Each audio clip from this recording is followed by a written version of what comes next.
Previously on the Vampire Diaries. I want you to tell me about Klaus. You've been busy. Who are you? Who are you? I'm Elijah. We were gonna bring her to you.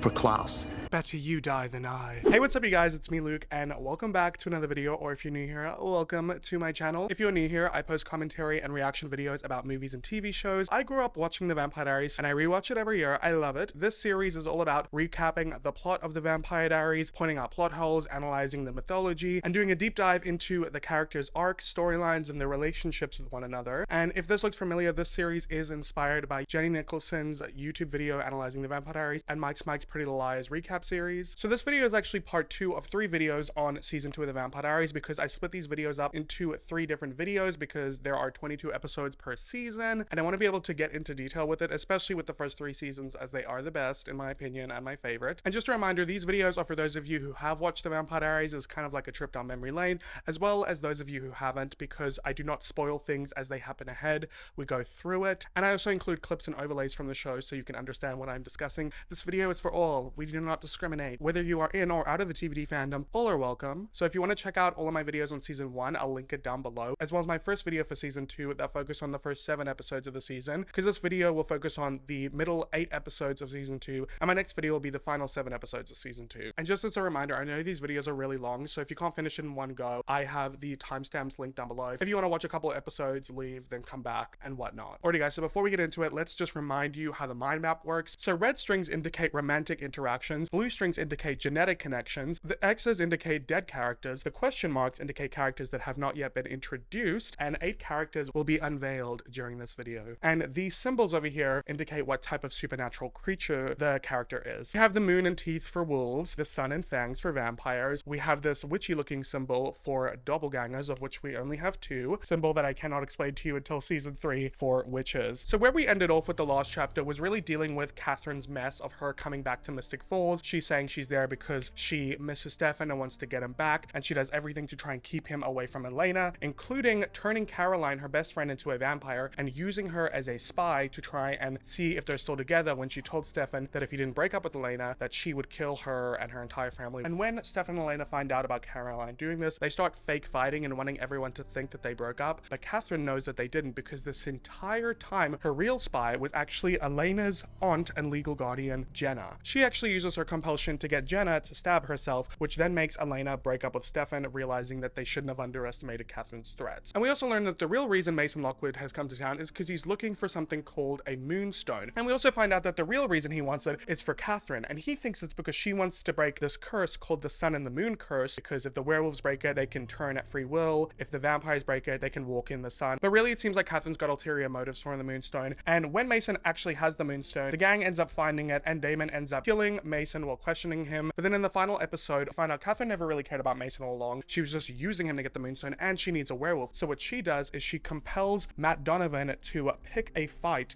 with Tyler Lockwood to make him kill him so that he can trigger the werewolf curse. But it ends up getting a bit messy, and Tyler actually ends up killing Sarah instead, who Catherine had compelled as well. And Catherine also killed Amy to incentivize the Salvatore brothers to give her the moonstone quicker. Bonnie Bennett, the witch, trapped them in this room. And then Catherine also had a witch, but then when Catherine's witch found out that another Bennett witch was there, and she's a Bennett witch, she ended up turning on Catherine, giving her the moonstone, but making her suffocate and pass out. And then Damon and Stefan lock Catherine in the tomb where she was supposed to be originally with the moonstone. Oh my god, I'm getting about lightheaded here. It's so convoluted, and that's why you just have to watch the previous video. But I thought I'd just give you a refresh because it's been a couple weeks since that video came out. But basically all you need to know is by the end of the last episode, the Masquerade episode, Catherine's locked in the tomb, Elena broke up with Stefan, Elena gets kidnapped by some mysterious person, Tyler has triggered the werewolf curse, Caroline knows that he has. Now before we actually get into recapping the episodes in this video, I did want to go ahead and thank the sponsor Endel. So Endel is an environment-based app that takes everything we know about sound and combines it with cutting-edge technology. The result is real-time, personalized soundscapes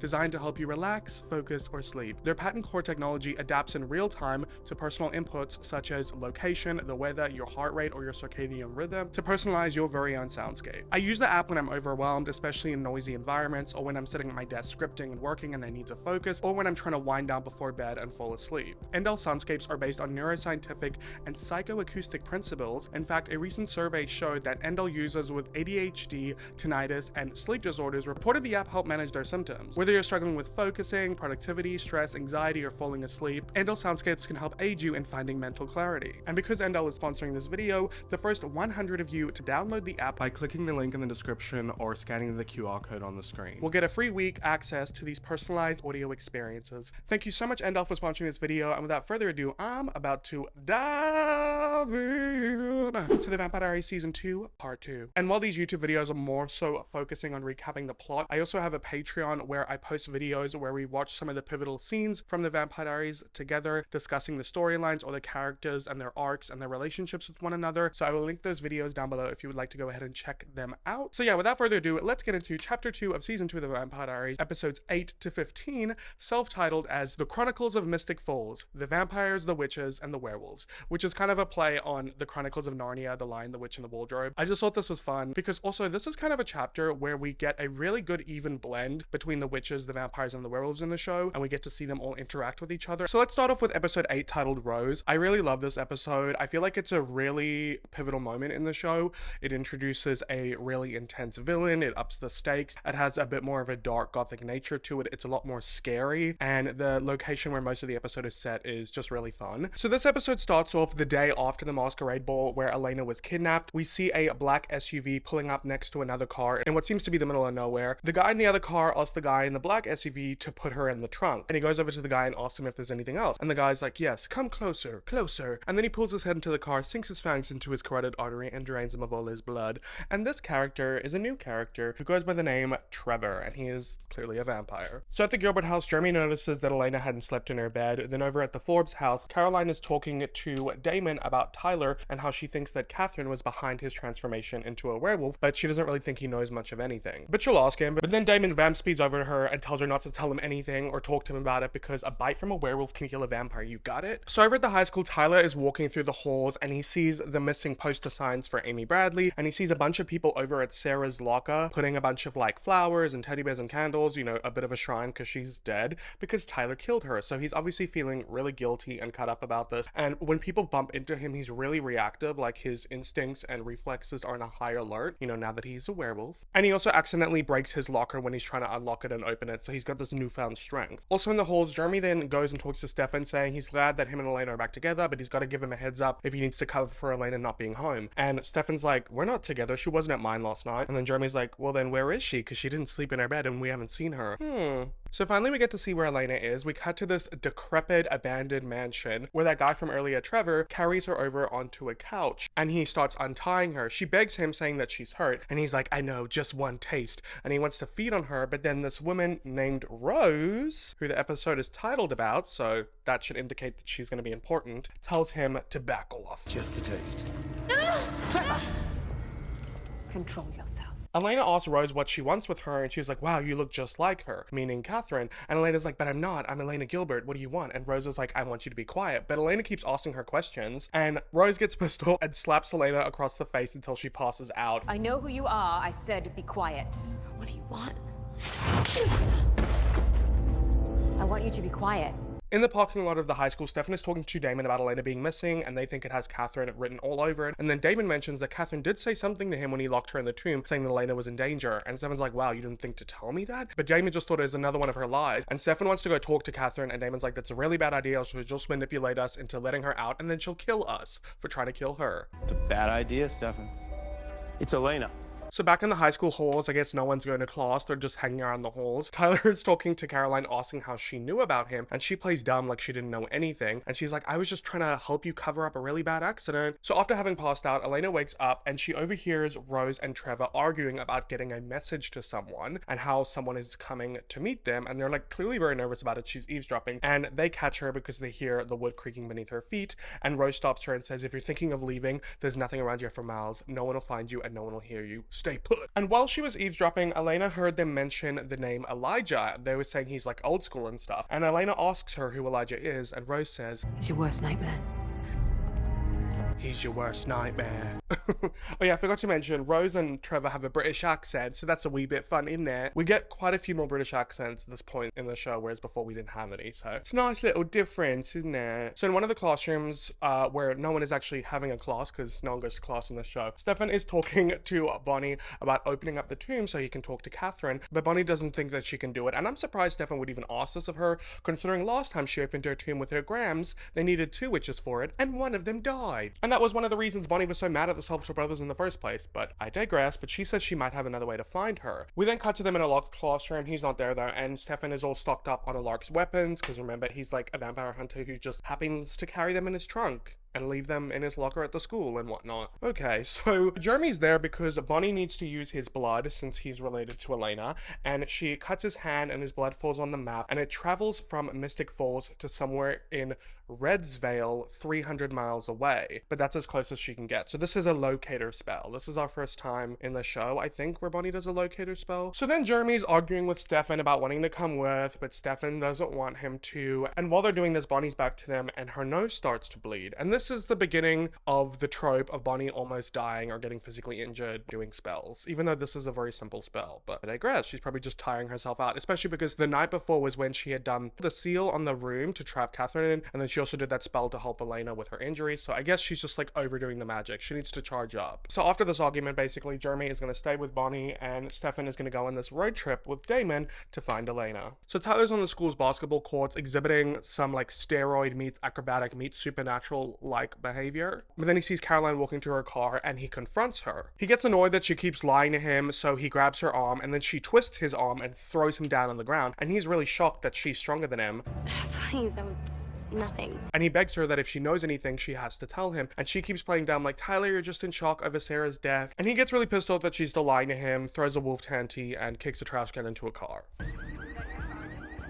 So we're with Stefan and Damon in their car road tripping, and they're wondering who took Elena, and they think it must be someone from Catherine's past, thinking that Elena was her. He then thanks Damon for coming because he knows it's not because he wants to do it to help Stefan save the girl he loves, but because he loves her too. Oh, okay, so they're fully talking about it in the open now. So Bonnie's in Jeremy's room at the Gilbert house, and he's looking at the map on his phone, saying that there's nothing for miles except for some old house, so that must be where Elena is, and they send the deets over to Stefan and Damon. And then Bonnie tries to comfort him, saying that she can send a message to Elena. She then tells him to grab a candle and Elena's hairbrush, and she writes a note saying that Stefan and Damon are coming for her. She does her little spell, but her nose starts to bleed, and she's stuck in some sort of trance and like looks like she's in pain. Jeremy can't get it out of her. The note in her hand lights on fire and disappears, and then Bonnie passes out. Okay, now hold on. The nose bleeding, it's very Bonnie core. It's part of her branding, okay? If Bonnie's not almost dying after every spell, then is she really doing a spell, you know? So back at the creepy mansion, Elena keeps asking Rose what she wants, and Rose is like, I want nothing with you, I'm just a delivery man. And she's like, for Elijah, who is he? And she says, he's an original vampire. Which Elena is confused by, and Rose is like, what? Haven't the Salvatore brothers been teaching you your vampire history? I'm kidding, that's not how British she is. It's more like, what? Haven't the Salvatore brothers been teaching you your vampire?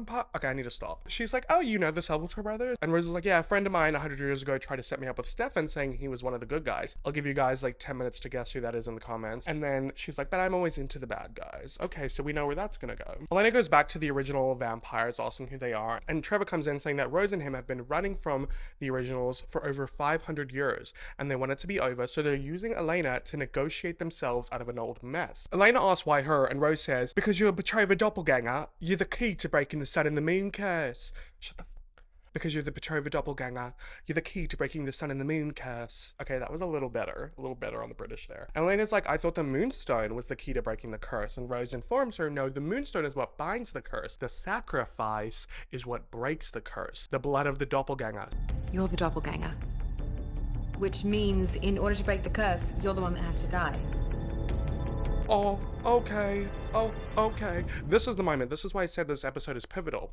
Because this is no longer a fun little vampire show. This is witchcraft. There are sacrifices of humans being put into place now. This is where shit gets serious. Serious, okay? Although I do have to say, I hate the whole trope of like the main character needing to be like a savior or like the one to die for something. It's overdone. But you know what? It's okay. These were the times. So when Caroline gets home, she feels like someone is in her house, and it ends up being Tyler, who shows up behind her saying that he knows. She calls him dumb for breaking into the sheriff's house, and he tells her, "Stop dodging my questions. I know what you are. You're just like me. You're a werewolf."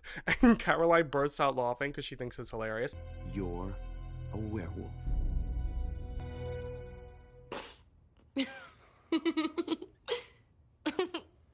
What? But then he gets really aggro, pins her against the wall, and tells her to stop lying. She vamp speed flips him against the wall, flashes her fangs, and throws him to the ground, saying she's not a werewolf. And he's a little freaked out, as if being a vampire is more weird and creepy than turning into an animal. But I digress. So instead of giving herself time to process that she's going to be a human sacrifice, Elena wants more information about the original vampires and is asking Trevor. Trevor tells her that they are from the first family from the old world. It's a bit vague. And he pissed them off. Rose covered for him for half a millennium, and they've wanted him dead ever since he helped Katerina Petrova escape her fate. Rose says that she was the first Petrova doppelganger, which is not true. She's not the first, but, you know, according to their knowledge, she was the first. Alrighty, so then we're back with Bonnie and Jeremy, and we have another Vampire Diaries song. Look, I'm gonna have to bring up songs if they are like iconic Vampire Diaries songs, and you're just gonna have to put up with it. It's my channel. It's a song called In My Veins. It goes, "Oh, you're in my veins, and I cannot get rid of you, release you." I don't know, it's a good song. It's very iconic for TVD. So he brings Bonnie some water, and he asks her what happened, and she said she's been doing a lot of magic lately. It's wearing her down, because witchcraft has its limits, and if she pushes too far, it'll push back. He asks her how she knows this, and she says from the Grimoire, which is their witch's spell book, and she says that it's a constant reminder of how she's not invincible, and she asks him not to tell anyone because she doesn't want anyone to know her weaknesses. He promises he won't, and she opens up to him, which is important. And also we learn about Bonnie's family, which at this point we didn't know anything about, right? She says it's been hard without her grams, and how her dad doesn't want to know what she is ever since her mom left. I'm all alone in this. That's how I feel a lot of the time. Alone. Because like that's, you know, kind of Jeremy coded to be lonely and alone and feel like you have no one who cares about you even though you do. They make some intense eye contact but then pull back, and Jeremy asks her if she thinks the note worked, and she's like, I don't know. But then we cut to Elena in the abandoned mansion. She goes and sits on the couch and finds Bonnie's note, and now she has hope that someone is coming to save her. She needs a hero. She's holding on for a hero till the end of the night. So in the car, Damon and Stefan are still on their road trip, which I have a question. Why do they never vamp speed to their destination? They're always driving places. Surely you run faster than a car. I don't get it. Like, can they only run short distances? Are they like not cross-country vampires? Like, I guarantee if you just like ate a ton of blood, got your strength, your energy, you could have vamp speed there a lot quicker than a car would have taken you. They don't even speed. Like at least speed. You know what I mean? It's not like you can't compel your way out of a speeding ticket. It just bothers me because I'm like, I feel like the stakes should be higher in this moment, and you guys are just having a little road trip chat. Meanwhile, Elena could be dead. Stop wasting time. So Damon opens up a blood bag from the back and starts drinking it. He's taunting Stefan like he always does, asking if he wants some. But Stefan says yes to Damon's surprise, and he reveals how he's been drinking a little bit of blood every day to increase his strength and his tolerance or whatever. And Damon's like, does Elena know about that? And he's like, I've been drinking her blood. And he's like, wow. How romantic.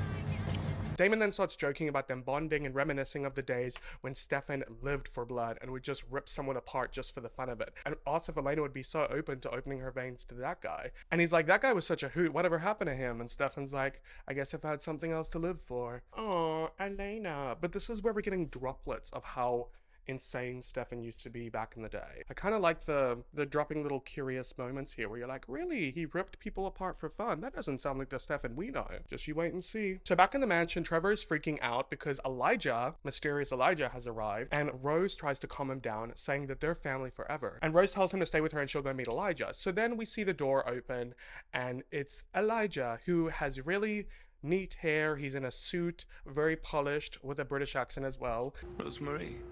I think it's time we unveil. So Elijah Michelson, here we go. First original vampire that we've met. So Elijah in the house is talking to Rose and asks her what gave her the courage to call him. And she says that she's tired of running and wants her freedom if he's willing to grant it. And he says he has the power to grant pardon to her and her little pet What's he going by these days? Oh, Trevor, if he sees so fit.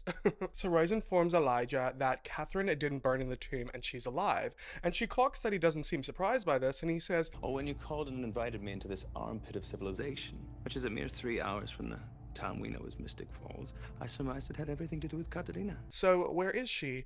And Rose says, we don't have her, but we have something better. A doppelganger. She's human. And he's like, that's impossible. Catherine had no children. She's like, well, come see for yourself. So Rose takes him to the other room where Elena is. He vamp speeds right up to her, getting all up in her girl. It's very scary, actually. And Elijah, like, the actor they got for him is just perfect. Like, he is so otherworldly. Like, you can tell he's from another time. Anyway, so he is sniffing Elena to confirm that she's human. He smells her blood. So outside of the abandoned mansion, Stefan and Damon have finally arrived. They stop for a moment where Damon's like, are you sure you want to do this? Like, whoever Catherine was running from for 500 years is in there. So if we go in, there's a chance we might not come out. And Stefan's all, well, I couldn't think of a better way to die. It's very Twilight coded in the beginning where Kristen Stewart is like, I never thought about death much, but dying in the place of someone you love seems like a good way to go. It's very that. So inside, Elijah tells Elena that they better be leaving, and she is terrified, begging Rose not to let him take her. And you can actually see that Rose has a bit of sympathy in this situation. Oh, we have a long journey ahead of us. We should be going. Please don't let him take me. One last piece of business, and we're done. But Elijah says he has one last piece of business he wants to attend to, and goes over to Trevor, who apologizes over and over again, saying that he trusted him with Katerina and he failed. And Elijah agrees, saying, well, you know, you were the guilty party. Rose, on the other hand, just aided you because of her loyalty, and that I respect. He asks Trevor where his loyalty was, and he begs Elijah for his forgiveness, and he grants him his forgiveness, but then he feels a little spicy, turns around and slices his head off with his hand. You guys, I cannot tell you how gooped gagged I was when I first saw this. I think I was 10 or 11 years old, I don't remember. And I was just like, oh my god, this shit's kind of scary. Like, what's that?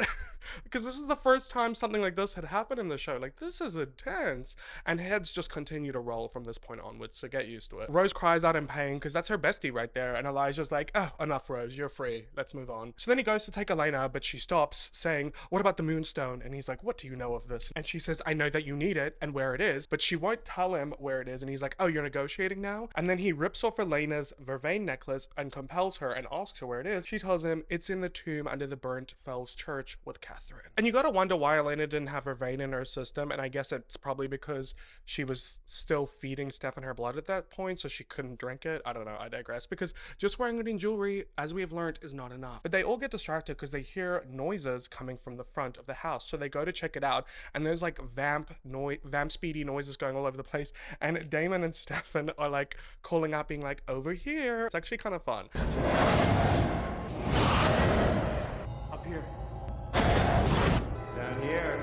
But then one of them shoot Elijah in the hand with a wooden stake, and when he goes to pull it out and looks back up, Rose and Elena are both gone. And we see that Stefan has Elena with his hand over her mouth, hidden somewhere, and then Damon has the same with Rose. And Elijah's really pissed at this point, goes to a hat stick and breaks it off, so he has a giant stake, basically, and is like, whoever you are, if you're thinking you can win, you can. Making more threats, saying that if they don't give him Elena back, heads will roll. And by now we know that when he says heads will roll, he means head will roll. He will bowling ball that head across the room. But then Elena comes out at the top of the stairs and she's like, please don't hurt my friends. They just wanted to help me. But Elijah vamp speeds close to her and she was hiding in her arms over a vein grenade, and she pulls off the tip and throws it at him and it blows up in his face. Oh, because remember, Alark, who Stefan got the weapons from, has all these cool gizmos and gadgets because he used to be in his Vampire Hunter era, which will come back eventually. But he heals quickly and starts walking towards her, but then Stefan comes down one of the sides of the stairs and starts shooting wooden stakes at Elijah. He then flies into Elijah, grabs him, they go rolling down the stairs, and they tussle for a bit, but when Elijah is about to kill Stefan, Damon shows up and uses that hat stand that Elijah had before as a stake and drives it through Elijah's chest up against the door, and his skin goes all grey and veiny, and Elijah's dead. Okay, so we got a little cross there for Elijah. That ended quickly. Or did it? And then I forgot to put one on Trevor. Wow, shortest character arc ever. But he is on the board because we see him in flashbacks and whatnot. But anyway, I digress. So after the big fight, which I totally did not do justice, it was a really cool fight. Rose vamp speeds off and Elena tells Damon and Stefan to just let her go. She then smiles and Damon's at the bottom of the stairs thinking she's like gonna go hug him, but of course she goes and hugs Stefan instead. Damon looks a little butthurt, but over Stefan's shoulder, she does the whole mouthing thing where she's like, Yeah, so pretty cute, I guess. So back at the Gilbert house, Elena gets home and Bonnie and Jeremy go and hug her. It's very emotional. They're glad she's okay. I got your message. I see through all the tears. This girl has had such a rough 24 hours. She was at the masquerade ball at night, getting stabbed multiple times through magic because her body was connected to Catherine. And then she kind of had another breakup with Stefan that night in a way. Like, well, not really. She just told him she wanted to get back together then. And then she got kidnapped and was being held hostage and almost got kidnapped again by an original vampire. And also found out that she's supposed to be a part of a human sacrifice in a big curse. Like, honestly, I can't even imagine what's going through her brain. So Damon's in the Salvatore library drinking some bourbon, and he's talking to Stefan, who tells him what Rose said to Elena about the curse, and Damon says they'll keep her safe, but then Stefan says they can only do that if they're not fighting with each other, and they've let Catherine get between them before. They can't let that happen with Elena. Stefan also apologizes to Damon for making him turn 145 years ago, and that it was selfish because he didn't want to be alone and he just needed his brother, and he just needed him to hear that, which, like, I thought we already dealt with that in season 1. Not sure why we have to keep bringing it up over and over again. So at the Forbes house, Caroline is drinking some alcohol with Tyler, saying it helps with the supernatural rage or whatever. They compare notes on what it's like being a vampire and a werewolf, wondering how it's possible. Tyler asks if there's anyone else like her. She says no, it's just me, which is obviously a lie. And he's like, well, how'd it happen? And she's like, oh, it's a long story, I'll tell you another time. So yeah, we never actually got to hear her fake turning into a vampire story. She then asks him how many werewolves there are, and he says just him and his Uncle Mason, but he's gone back to Florida now, even though we know he's dead. She tells him that the stuff that she wants to tell him about the council and whatnot, but he can't tell anyone, and he's like, who would even believe me? And he apologizes about earlier, saying that he's just so alone in this thing, and the next full moon is coming up, and he's gonna turn into a wolf, and he doesn't know if he can survive that. He gets really emotional, and he's scared and crying a little bit, and Caroline gives him a hug. It's a really cute, unexpected situation, you know, based on previous events. They kind of have never really gotten along prior to this. So Stefan's still alone in the Salvatore library, and he hears all this vamp whooshing and speeding all over the place, but it's just Rose saying that she's not there to hurt him, and that Lexi told her that he was one of the good ones. So remember, guys, when she said a friend of hers tried to set her up 100 years ago, it was Lexi, Stefan's bestie, that Damon killed. Moving on. She starts talking about Trevor, saying that he was her best friend, always there for her for the past 500 years, and now she has no one and nowhere else to run. And Stefan says he can't help her, but she says she doesn't need his help, but he might need hers, because Elijah may be dead, but it's not over. The originals will come for her, because they're doing it for him. For who? Klaus. Ooh, guys, you don't even know. If you know, you know, but if you don't know, you don't even know. Like, Klaus is the best villain of this entire series. So Elena goes into her bedroom after brushing her teeth, where Damon is sitting there. You know how he likes to break into her room without her consent. He's there to give her necklace back, but before he does, he wants to tell her something, and she's like, why do you have to do it while holding my necklace? And he says because what he's about to say is probably the most selfish thing he's ever said in his life. Now, this is a really important scene. It actually gets referenced later on in the show, and it also really ties to what Stefan said about being selfish because he made Damon turn into a vampire because he needed his brother and didn't want to be alone, and like, don't let Elena get between them. Like, it's just a very important scene, so listen and listen close, okay? Elena tells Damon not to go there because she knows where he wants to go, and he says he just needs to say it just once so she can hear it. He tells her that he loves her, and it's because he loves her that he can't be selfish with her, and that she can't know this. He doesn't deserve her, but his brother does. And then he kisses her on the forehead, says he wishes she didn't have to forget this, but she does, and compels her while shedding a tear, and disappears. And she's just in her room alone and confused with the curtains blowing in the wind. And it's just such a hauntingly beautiful scene because it's so sad knowing how much Damon feels for Elena and how much he loves her, but how he knows that he cannot be selfish with her, because if he was to be selfish, he would keep pursuing her. But he's accepted in this moment that no, she deserves better than me. She deserves my brother. I'm gonna let it be at peace. God, we shouldn't have to forget this, but you do. But he's not really at peace because we see throughout that he struggles with the fact that he loves her and can't have her, but at least at this point he's no longer trying to pursue her. And then the episode ends with Elijah's dead body against the door with the giant stake inside of him at the abandoned mansion, and he comes back to life and pulls the stake out of himself, and he's alive. Okay, Elijah's alive. Vampires don't survive a stake to the heart, so what is so special about him that he did? Well, he's an original vampire. Must have something to do with that now, huh? Hold on. So next up we get... Y'all, next up we get into episode 9, titled Katerina. I love this episode. We finally get some flashbacks and some backstory for Catherine's character. We get to learn why she is the way that she is. We also get Catherine and Elena having a proper full-on conversation in person for the first time. Groundbreaking. So this episode begins with a flashback 500 years ago in Bulgaria, 1490, where a 17-year-old Katerina is giving birth in her family cottage. Her mother delivers a baby girl, and her dad won't let her hold the child, and he takes her away and says that she has disgraced this family by having a baby out of wedlock. Now, all of this is being said with subtitles because it's in Bulgarian. So if you're unaware, Nina Dobrev, who plays Catherine and Elena, is actually of Bulgarian descent. She can speak fluent Bulgarian, and in the Vampire Diaries books, Catherine was of German descent, so she would have spoken German in the book. But they figured since Nina, the actress who plays Catherine, is Bulgarian, they might as well use that to their advantage, and I'm really glad that they did, because whenever we have scenes of Catherine speaking Bulgarian, it really adds a richness to the story.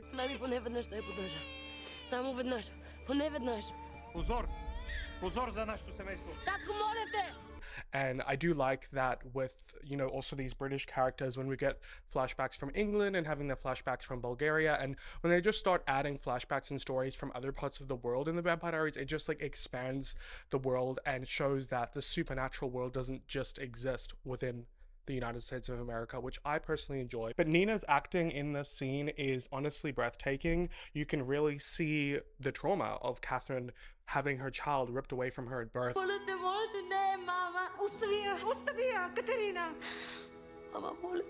And it really humanizes her. I mean, she's human in this flashback. This is our first time seeing Catherine human. 'Cause I'm only human, and I bleed when I fall down. Your words in my head, knives in my heart. You bring me up, then tear me apart. Or is it something different? So back in present day, Elena arrives at the Salvatore house because Stefan has something important that he wants to tell her. And she sees that Rose is there with Damon. She's a little shook, like, what's she doing here? Keeping in mind, Elena and Stefan are not back together yet, okay? It's hard to keep track because they break up and get back together every, 4 episodes. So Rose is giving them all the 411 on our mysterious Klaus, saying that he is an original vampire from the first generation of vampires, like Elijah. But Rose says that Elijah is nothing compared to Klaus, who's the real deal. And Stefan says that Klaus is known to be the oldest, which is also not true. This just makes me think that the writers just were kind of throwing shit at the wall and seeing what stuck. Like, they weren't planning properly, because they're stating things that are known to not be true. When we meet Klaus, we will learn Elijah is his older brother. Moving on. So Elena just wants to confirm everything and is like, you're saying the oldest vampire in the history of time is coming after her? Yes. No, what she's saying is true. Which it is. And you're not just saying it so we don't kill you. Which I'm not. Then we're looking at a solid maybe. So Stefan assures Elena no one he's met has ever laid eyes on him. It's centuries of truth mixed with fiction. He might not even be true. Which, we're really going to have to address this issue of the Salvatore brothers, who have only been alive for 160 years, thinking that just because they haven't seen something, it doesn't exist. Did we not learn our lesson when it came to the werewolves? If you're not afraid of Klaus, then you're an idiot. All right, we're shaking. You made your point. Elena leaves to go to school, and Stefan says he'll grab his stuff and go with her, but she's like, it's okay. I know where it is. Ooh, okay. She's in denial. Shut up, Damon. So Bonnie's walking into school, but she drops her book, and Jeremy shows up to help her pick them up. And he asks her if she wants to go to the grill later to play a game of pool, and she's like, why? You've never asked me before, why now? And he's like, I don't know, I thought it could be fun. And she's like, Jeremy, it's just like, you're Elena's little brother. But then she agrees to go, and they get interrupted by this new student looking for the student office, and this character is Luca Martin, who seems irrelevant at first, but becomes relevant as time goes on. And instantly he has this flirty vibe with Bonnie, and she seems to be picking up what he's putting down, but then Jeremy goes to take him and help him find the office. In the forest, Elena is walking with Caroline, and she's asking her to tell everyone that she went home sick from school and to keep Stefan occupied. And Caroline's really not comfortable lying to Stefan about Elena and all this, and Elena's like, well, that didn't stop you before when it came to Catherine and when you were spying on us. Yeah, because she threatened me. Which I think is a bit of a low jab. We already established that Caroline was scared and Catherine was threatening Matt, so that's why she did it, Elena. Sometimes she can be real bitchy. But ultimately she promises not to tell Stefan what Elena's doing because she knows that he wouldn't be comfortable with it anyway. And what Elena's doing is she's going beneath the burned ruins of the fell church to the tomb so she can talk to Catherine and get some answers from her about Klaus and her doppelganger fate. And Caroline doesn't think this is a good idea because she's like, it's Catherine, all she's gonna do is lie. But Elena really feels like she has no other option, so Caroline uses her vamp strength to lift the stone door open. Catherine? And out from the shadows walks a crusty, weak Catherine. So she's hungry, but she's like still a little bit with it. And I don't know if Nina smoked a pack of cigs or something before she filmed the scene, but her voice for Catherine was so good. Hello, Elena. It's so like deep and croaky. Oh, it was just, I love it. You come to watch me wither away. Anyways, Elena assures Caroline that as long as she stays on this side of the seal for the tomb, Catherine can't hurt her and she's fine. So Caroline leaves. I want you to tell me about Klaus. You've been busy. So Elena has a backpack of stuff for Catherine that she's going to use to bribe her. She has a pillow, a blanket, a little lantern light, and a book of Catherine's family history. And Catherine's like, oh, you think that's going to make me open up to you? And Elena's like, no, but this might. And she has a bottle of human blood. You don't look so good. So Elena is basically bribing her with like a little shot glass of blood per answer. It's a really cool scene. And she's passing the blood over to Catherine with a stick and she drinks it and Catherine's like, you have the Petrova fire. So yeah, we're officially canon that Catherine is Elena's ancestor. So when Elena asks Catherine about Klaus, she says it's a long story, her and Klaus, dating back to England 1492 after she left Bulgaria. So at this point she would have been 19. And she tells Elena about how her family disowned her and they gave her baby away and kept it a secret and banished her to England. So she had to quickly adjust and become English. There she caught the eye of a nobleman named Klaus and was taken by him till she realized what he wanted from her and then she ran. Ooh, it's so exciting. And then we cut to a really cool flashback in like the forest of England or whatever, and Catherine is like running from someone. Clearly they're coming after her. She's in this huge dress and she trips and falls and hides, and we see that she's being hunted by some vampires, one of which is Elijah, saying, it's pointless to run, Katerina, because Klaus will find you wherever you are, and I can smell your blood. And then we see Trevor show up and tell Elijah and them she went that way. So they walk that way, and then he goes up to Catherine and I can't leave them astray much longer. I can't run anymore. Never mind. and tells her which direction to run to, where there is a cottage where people can help her. So he's playing double agent, as we know. Back in present day, Elena asks Catherine what Klaus wanted with her. It's what we already know about sacrificing the betrothed doppelganger to break the curse. See, do you guys remember in season 1 when I was telling you the story all came back to Catherine? So back in the Salvador house, Damon finds Rose and she's crying, mourning the loss of Trevor, and he's being really insensitive and tells her to just flip her switch, and she says she will if he does, and he thinks that it's a dig, and she's like, well, being in love with your brother's girlfriend must be difficult. I'm not in love with anyone. You wanna try that again? He vamp speeds up to her and asks her how to find Klaus, and she says, you don't find Klaus, he finds you. And he's like, well, how did you find Elijah? And she mentions a contact of her in Richmond, and Damon's like, okay, perfect, let's go there. Another road trip. Well, not really, they're just going to a new location. I think the budget must have been bigger for season 2 because we get a lot more location, and I love going to different locations. So Caroline stops Stefan when he's leaving school because he wants to check on Elena because he thinks that she's sick, but remember, Caroline has to distract him. So she tells him how Tyler knows that she's a vampire, so now this will occupy some of his time. So back in the tomb, Elena's passing Catherine more blood in exchange for answers, and she asks her what the betrothal bloodline has to do with Klaus, and Catherine says that the curse of the sun and the moon was bound by the sacrifice of betrothal blood, and the doppelganger was created as a way to undo the spell, and once another reappeared, the curse could be broken. Witches are crafty with their spells. Interesting. Look, the doppelganger lore in this show is so convoluted. We learn different things in season 3 that somewhat are aligned with this, but then something in season 5 that contradicts it. Like, it's a bit muddy. So back in the flashback, Catherine arrives to this old cottage and Rose and this old lady answer the door. So the old lady is obviously a human owning the property so that Rose and Trevor can be protected from vampires being entered because they have to be invited in. So Catherine shows Rose the moonstone to prove she is who she says she is, and Rose gets really upset that Catherine stole this from Klaus, but Catherine felt like she had to take it because he was going to use it in the sacrifice. I grabbed it and made my escape. People do not escape from Klaus. Everyone who tries ends up back in his grasp, and anyone who helps them dies. I know the risk you bring on yourself by giving me aid. I am risking nothing. So Rose locks Catherine in a room and says at nightfall she's going to take her back to Klaus and beg him for mercy. So yeah, they have to go at night because Rose doesn't have her daylight ring, remember? Back in present day, Damon arrives with Rose in an SUV underground to go to her friend Slater's place. She says that the SUV had UV protected windows and that's how she could drive during the daylight. So yeah, I guess I don't understand how that works though, because like the vampires not being able to walk out in the sun is due to magic, but she's saying that she can if she's got UV protected glass in front of her, but that's a scientific thing. So I don't, that's weird writing in my opinion. Anyway, I digress. So they have a bit of a vampire tussle because Damon's like, if you're setting me up, but then she flips and pins him down saying, I'm older and stronger than you. Let's not forget that. Besides, you can trust me. And it's worthy to note that there's like some minor sexual tension here, but I am also kind of thinking that Damon has that with most of the female cast. So they enter this cafe filled with daylight because of these huge windows. Rose informs him that those windows are double paned and tempered so the UV can't get in. I don't know. I don't know why this bothers me. I just think it's so stupid. Why couldn't they have just had the character Slater, Rose's friend, own a bar instead of a cafe, and then they wouldn't have to do this whole UVBS situation. So we meet Slater, who already knows who Damon is and rattles off a bunch of facts about him. It's pretty creepy. Slater also says to Rose that he takes what he said about the tomb in Mystic Falls being true and Catherine being there. So that's obviously how Rose found Elena, was because of Slater's tidbits, and we'll learn more about this, but Slater's this like vampire who is obsessed with vampires and like gathers all this knowledge about them. He's running the vampire fandom basically. Oh, and he also asks how Trevor is. Rose breaks the news, so he's pretty bummed out. Yeah, whatever. I feel nothing. I'm sorry. We didn't get time to get attached to Trevor, so I don't care that he's dead. Back in the tomb, we find out what happened with Catherine and Rose through another flashback where Rose goes into the room and she finds Catherine bleeding because she had stabbed herself with a knife, saying she'd rather die than go back to Klaus. But Rose says that if she dies, then she's taking Trevor and her with her, so she force feeds her blood to heal her. And Catherine seems like she didn't want that to happen, which is interesting because of what happens later. And then Trevor arrives and Rose tussles with him about his stupid decisions, putting them in danger, but he says he loves Catherine because everyone loves Catherine. But in the background of things, we see that Catherine has hung herself from the ceiling.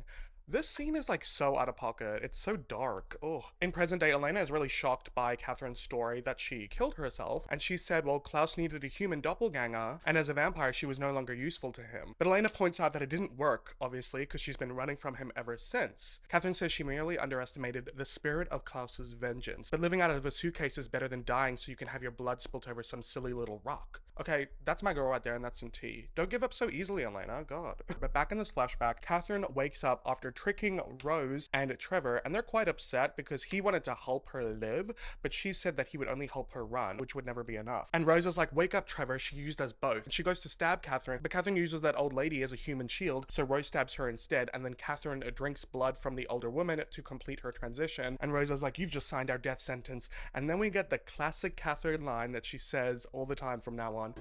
Better you die than I.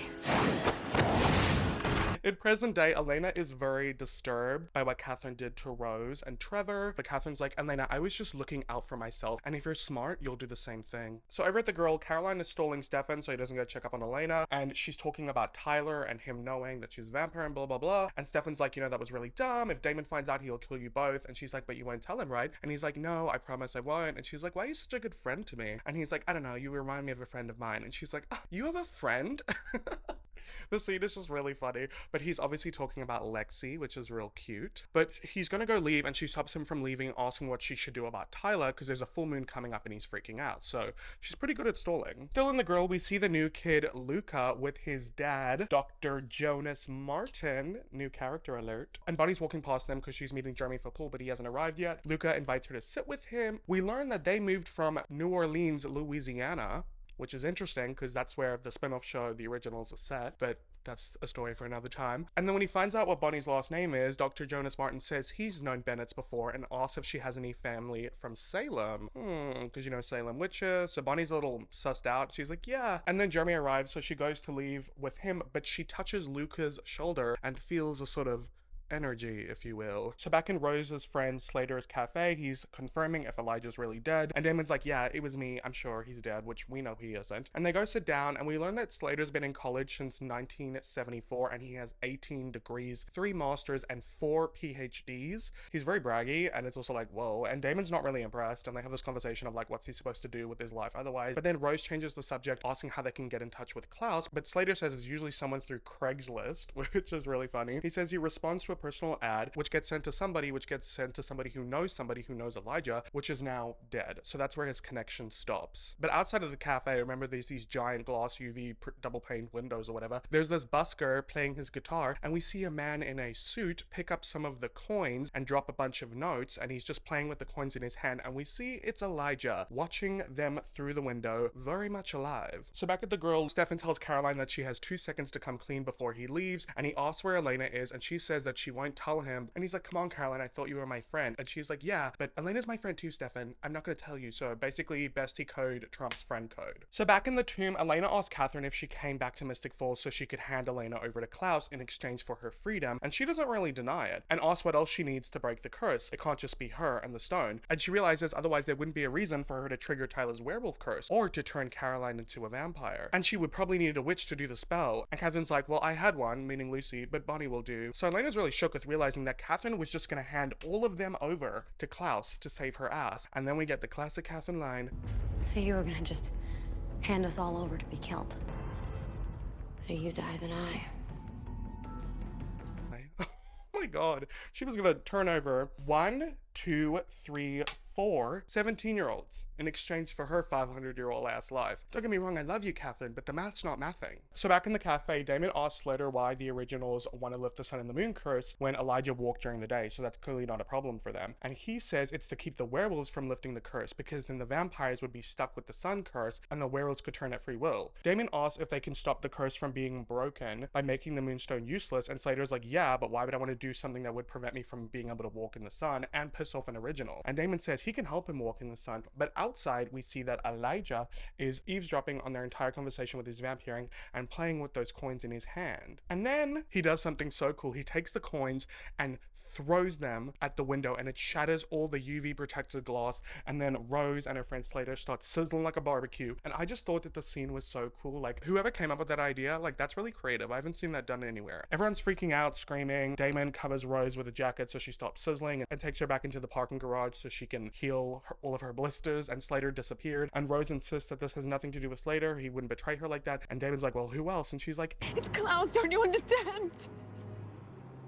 You don't know this man, we're dead. We're all dead.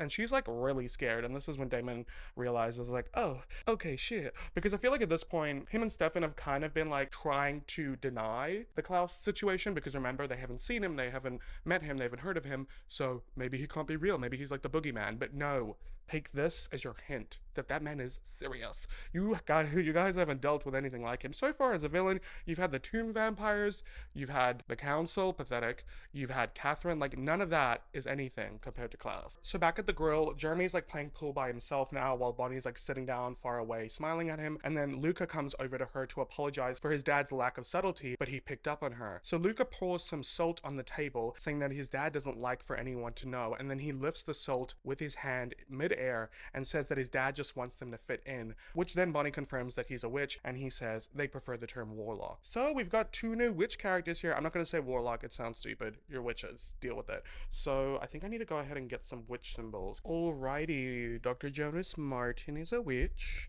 Luca Martin is a witch. Which is nice, because I feel like all we had at this point was Bonnie. We only had one witch. Let's add some more witches to the mix. So in the tomb, Stefan finds Elena, and he says that Caroline didn't tell him where she is, but he figured it out, and says that whatever Catherine told her is a lie. But Elena wonders if it isn't, but he just confirms that he won't let anything happen to her, and she's like, that's the problem, because you'll die trying, and how is that any better? And then Catherine comes out from the shadows saying there's nothing Stefan can do, and she didn't even tell them the best part of the story. So then we cut back to the flashback in Bulgaria, 1492. Catherine has come home. At this point, she's a vampire. She's riding her horse through the village, and she starts noticing that there's dead bodies like lying all over the place. She runs into her family's old cottage, and her entire family, mother, father, and sister, have all been murdered by Klaus. No, Mama. So heartbreaking, and the way that she breaks down and emotional, like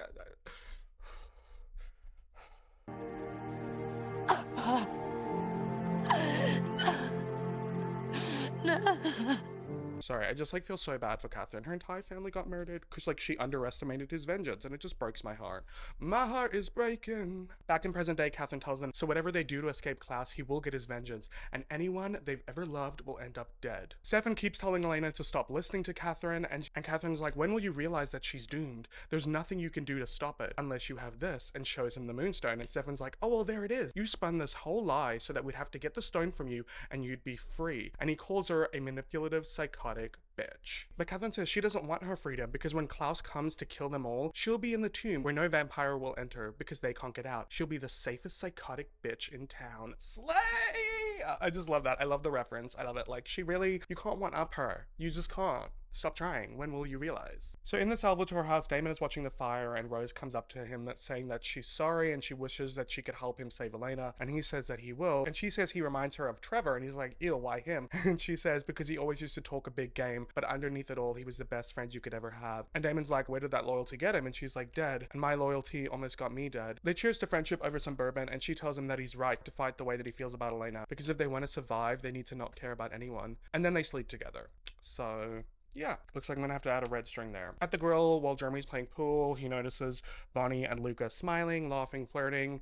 He acts like he's not upset, but then just leaves. And then on the porch of the Gilbert house, Stefan is trying to get Elena to not shut him out, and she says that she wanted to know the truth, and now she has it. But it's not just her in danger, it's Tyler, it's Caroline, it's Bonnie. And she can't blame anyone else anymore. It's not because Stefan came to town or because they fell in love, it's because of her. Everyone she loves is in danger because of her. Everything is because of me. Well, no, Elena, actually, it's because of Klaus, or Catherine, depending on which way you swing it. She's crying, Stefan comforts her, and during this whole scene, this beautiful song is playing. It's one of my favorite songs in the Vampire Diaries, and it goes like, amen, oh man, will I see your face again, amen. So just picture that song over the next couple scenes. Okay. In the tomb, Catherine is flipping through a book of her family's history, and she sees a drawing of her family, and her eyes start welling up with tears because she does have emotions, okay? During this part of the song, when Catherine's getting emotional, the part of the song goes, okay, I have to play it. I need to stop.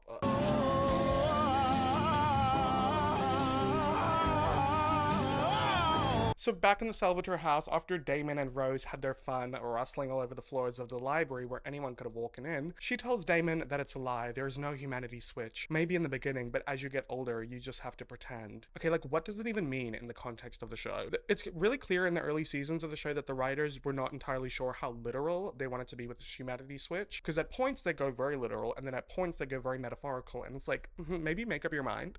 So they get interrupted because Slater calls Rose. He tells her that he's okay, and he did some digging and says they can destroy the curse if they get the moonstone and a witch who can figure out the rest. And then he hangs up. And then we go back, and in Slater's apartment, we see that Elijah is there, and Slater asks him how he can compel him because vampires can't do that to other vampires. But Elijah's like, I'm a special kind of vampire, because he's an original. He then compels Slater to drive a stake through his heart, and he does exactly that, so he's dead, which is why I didn't even put him up on the board, because his character arc lasted 15 minutes. Then, out from thin air, comes out Dr. Jonas Martin and says, was that really necessary?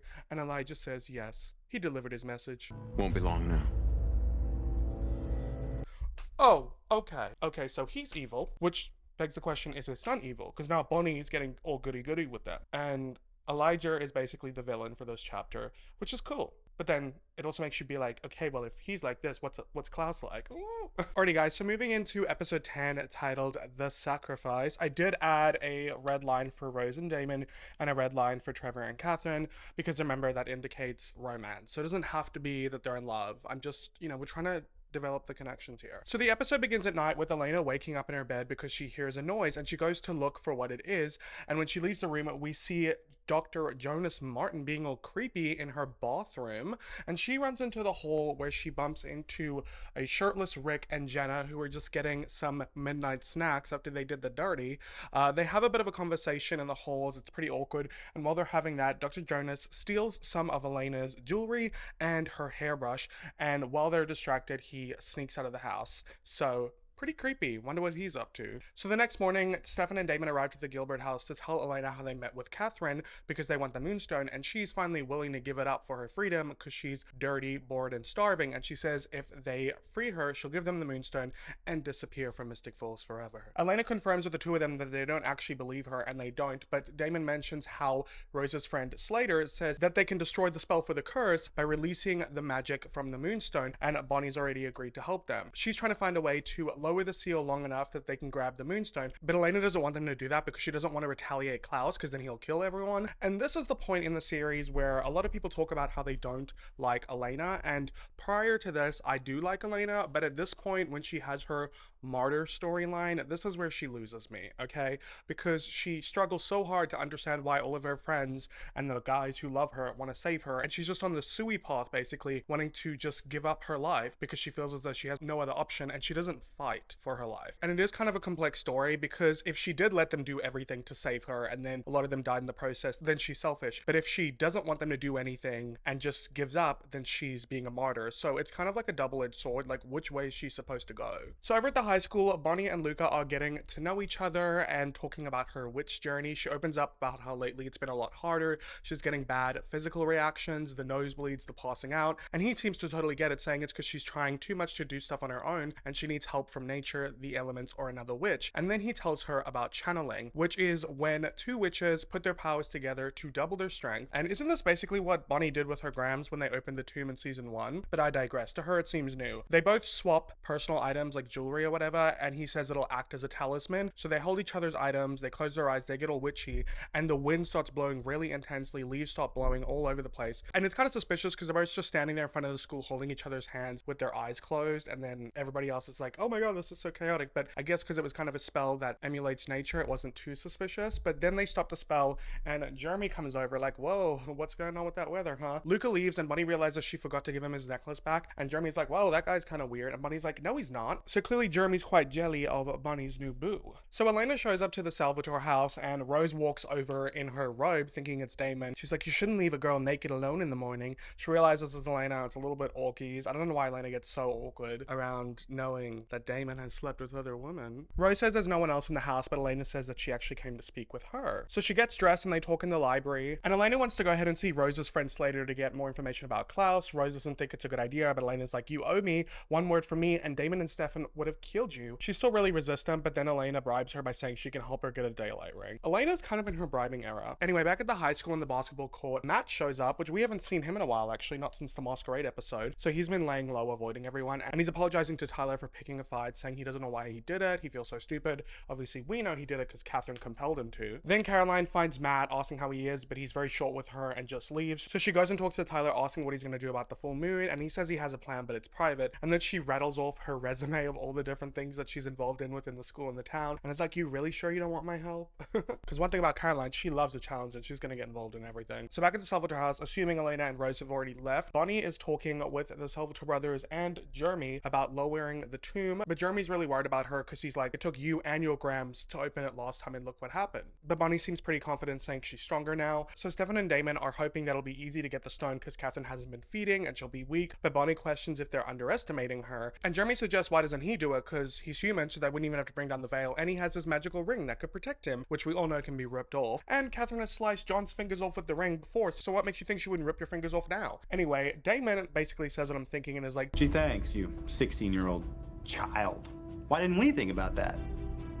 Why are you even here? It's funny, but it also makes me wonder, like, you're undermining Jeremy because he's 16, but you're in love with Elena who's 17. So one year really making that much of a difference. Bonnie says there's something else she might be able to do and ask Stefan if he has anything that belonged to Catherine. So Rose and Elena show up to Slater's apartment, but he's not answering the door. So Rose breaks in and they find his dead body. So he's not going to be much help. Elena starts going through his papers and Rose says him knowing too much just bit him in the arse. And Elena's trying to get into Slater's computer. He's got like 7 monitors. It's very intense, but they're password protected. They then hear a noise coming from a closet and Rose finds Slater's girlfriend crying. Her name's Alice. So Stefan gives Bonnie a picture of Catherine that he found in her things during the fire, and it's that same photo of Catherine they always use throughout the series. Must have been multiple copies of it. Anyway, Bonnie burns it, and it's like a metal frame, and she says she can turn it to ash, and they can throw the ashes on Catherine, which will incapacitate her long enough for them to get the stone and get out. But while doing her spell, and they're not really looking at her, Bonnie's nose starts to bleed again. So Tyler and Caroline are walking and talking in the forest because he's going to show her where he wants to have his first werewolf transformation. They're talking about Matt and how Caroline feels it's best to stay clear of him, and Tyler's like, yeah, that makes sense. It's not fair to be with someone without being honest. We can see in Caroline's face is like, oh, because she's lying to Tyler about her being the only vampire and about Mason being dead. She's lying to him about a lot. So they go into the underground cellars where Mason tried to transform that one time before he got interrupted. There's bolts, chains, scratches, the whole 9 yards. Caroline's been there before, by the way. This is where that whole situation happened with her mom and the deputies and whatnot. She also finds a diary wrapped in cloth, and it actually belongs to Mason, and it's him journaling all of his experiences transforming into a wolf from the beginning. Not sure why he left it there. And inside of it, Tyler finds a flash drive. So this is nice. I mean, it's been a while since we had a diary, and it is the Vampire Diaries after all. So at the Salvatore house, the brothers are grabbing their weapons to go and leave, and Jeremy is speaking to Bonnie about how he's really worried about her getting hurt, but she promises him that she'll be fine, and he asks her to go get him a container to put the ash in, and when she does, he steals some of the ash in his hands when she's not looking. So it looks like J-Dog is up to something. So back at Slater's apartment after comforting Alice, Rose goes over to Elena, who's asking how she's doing, and she's saying she's overreacting. Those tears aren't for Slater, it's for her. She didn't care about him. She was only dating him long enough to see if he would turn her. Elena goes and brings Alice some tea, who says that Elena looks really familiar and asks if she knew Slater. Elena says no, but she mentions wanting to find Klaus with Slater's help, and if Alice knows any of his computer passwords. Alice is really offended that she'd even ask her during the circumstance, but Elena's like, what if I could convince Rose to feed you blood? Which obviously she's like, okay, I'll help you, because she really wants to be a vampire. So Alice gets into Slater's computer and says that whoever killed him must have wiped the files, but Slater was paranoid and he backed everything up. So she tries to get into that. And while that is happening, Rose whispers to Elena, you know she's not getting anywhere near my blood. And Elena's like, I know that, but she doesn't. Ooh, once again, Elena's in her bribe era. Stop saying the word era. So Alice gets into Slater's email files, and his password is Kristen Stewart, which I thought was really funny.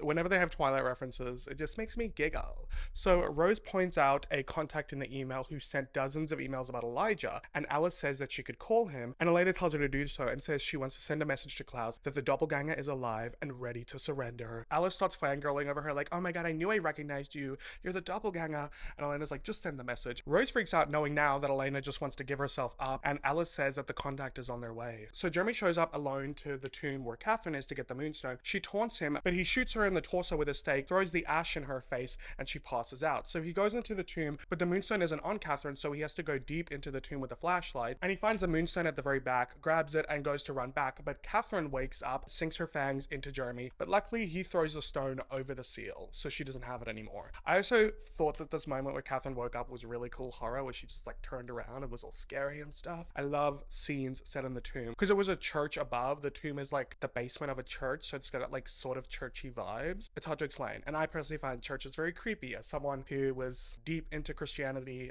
in my childhood and was an altar boy, went to a Christian all-boys school, chapel, Saturday school, Christian camps.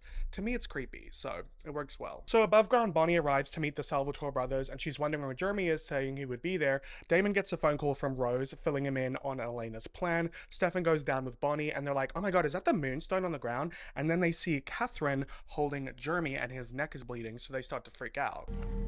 I hate to interrupt, but today's just been full of surprises. And she says, don't worry, I know he's wearing his magical ring, so no matter how many times I kill him, he'll just keep coming back for more. She throws Jeremy down to the ground and says, I'll be in the back playing with my little new toy. You guys just give me a holler when you got the tomb open.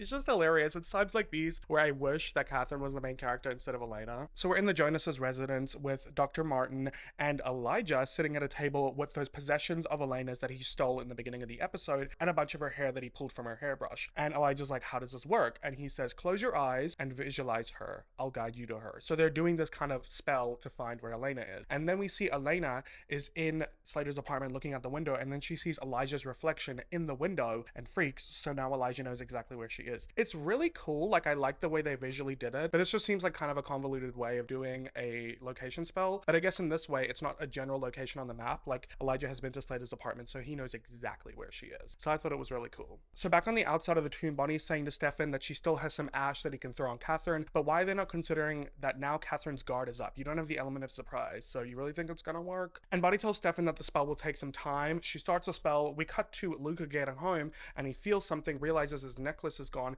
and we see Bonnie with his necklace in her hand doing the spell, so she's channeling him and he's feeling that pain. So this is very reminiscent of when she and her Grams opened up the tomb in season 1, so we know how difficult the spell is, okay? Just to like up the stakes a bit. So in Caroline's house, she's watching Mason's transformation videos. He vlogged his first time turning into a wolf, and he's getting really disturbed. He's reading the journal, watching the video. They see Mason chugging wolfsbane to weaken himself, which he says in the diary tastes like battery acid. Then we start to see the transformation, and it's very disturbing, and Tyler scrolls through the video to see how long it's going on for, and it goes for over 6 hours, and he starts freaking out saying he can't do that. And I get you, boy, because neither could I. So back in Slater's apartment, Damon shows up. Elena realizes that Rose called him to tell her what she was doing. Alice fangirls over Damon, and he's like to Rose, get rid of her. So then Damon and Elena argue about her decisions. You do not get to make decisions anymore. When have I ever made a decision? You and Stefan do that for me. Now this is my decision. The whole thing is just very nauseating. I can't sometimes with Elena's arguments about not making her own decisions. Like, I get it, but at the same time I don't, because like a lot of the times your decisions are really stupid, and like they have more experience when it comes to supernatural stuff. So like maybe take their advice. I don't know, it's confusing. She tells Damon she doesn't want to be saved if it means Klaus will kill everyone she loves, but he tells her to get her ass out the door before he throws her over his shoulder and carries her out. They start tussling. She goes to punch him. He grabs her fist and he says, don't ever do that again. And he's like all up in her girl. What a sexual tension. So back in the tomb, Bonnie is performing the spell while Catherine, Stefan, and Jeremy watch. We see back in Luca's apartment, he's really starting to feel the pain, but he's trying to hide it from his dad so he doesn't know what's going on. And then he eventually has to, because he starts like keeling over on the floor, and he says that Bonnie Bennett is channeling him, and he's like, why would you do that? And he's like, because you told me to bond with her. And Luca's nose starts bleeding. Back in the tomb, Bonnie's nose starts bleeding. Jeremy tells Stefan that he has to stop her, she could die, and then Catherine just elbows Jeremy in the face and he falls to the floor, and once again, to me, it's funny. So Stefan tries to stop Bonnie, but she's in like a witchy trance that she can't get out of. And then back in the Jonas apartment, Luca starts having what I could only describe as a seizure, and then Bonnie passes out in the tomb. It's all very chaotic. They both almost die. Stefan begs Bonnie to wake up, and Catherine gets pretty snappy, like, yes, I'm still in here. Bonnie wakes up and she's pretty distraught, saying, I'm not strong enough, even with help.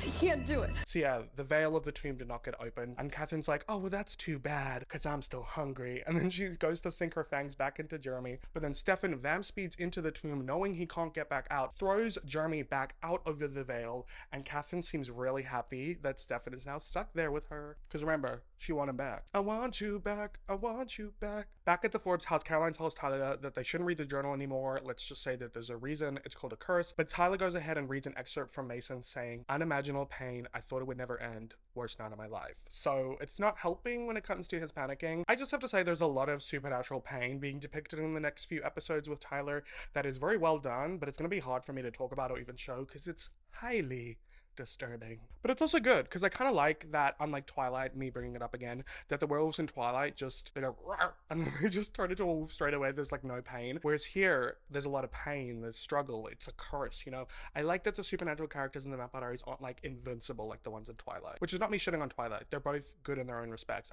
I like to see vampire stories that aren't all the same, you know? I like vampires who have some weaknesses. I don't want them to be completely unstoppable. Caroline tells Tyler that Mason did say the transformations get easier over time, and he asks her why she's even helping him with this, and she's like, we're friends, and he's like, no, we've never been close, and she says because she feels like he needs it, and she relates talking about how she was alone when she turned, had no control over her body and her urges, and she killed someone, and she doesn't want the same thing to happen to him.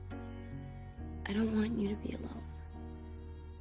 It's really sweet, actually. Even though I don't like Tyler, it's still a sweet moment. So they get interrupted by the doorbell, and Caroline goes to answer it, and it's Matt, and he's basically trying to confess that he wants to get back together with her. And Tyler opens the door, and then Matt gets all uncomfy thinking there's something going on between them. And honestly, it's a love triangle that I do not care for. So back at Slater's apartment, Damon has compelled Alice to forget everything that's happened before, and then those three guys who she had previously contacted bust through the doors. They're all vampires, and they're like, we're here for the doppelganger. Elena's like, thanks for coming, and Damon's like, don't you move. And then Elijah all of a sudden shows up out of nowhere, rips the heart out of one of the guys. Damon's like, I thought I killed you, you were dead. He's like, for centuries, yes. And then the two guys are like, who are you? He's like, I'm Elijah. They get all scared of him, start eating his farts, like, we were just trying to get her for Klaus, he would want to know she's alive. And he's like, thank you, does anyone else know you're here? They're like, no. And then he rips the heart out of the two of them. They're both dead. Rose vamp speeds away, Elijah vamp speeds away, so it's now just Damon and Elena. And then we cut to Jonas's living room with Elijah, and he says that he spared Damon's life because him and Stefan will do anything to keep Elena safe, which is exactly where he needs her to be for now. So it's kind of confusing. Is Elijah a bad guy? Is he a good guy? We will find out soon. So then Bonnie takes Jeremy home, and she's really pissed off at him for how stupid he was, because now Stefan's stuck and she doesn't know how to get him out, and she's annoyed that he got involved, and he's like, but you could have got hurt. And she's like, Jeremy, you can't feel that way about me. And he's like, don't act like this isn't one-sided, and things are really heating up. You could have died today. You almost did. That was a chance I was willing to take. I can't. I'm sorry.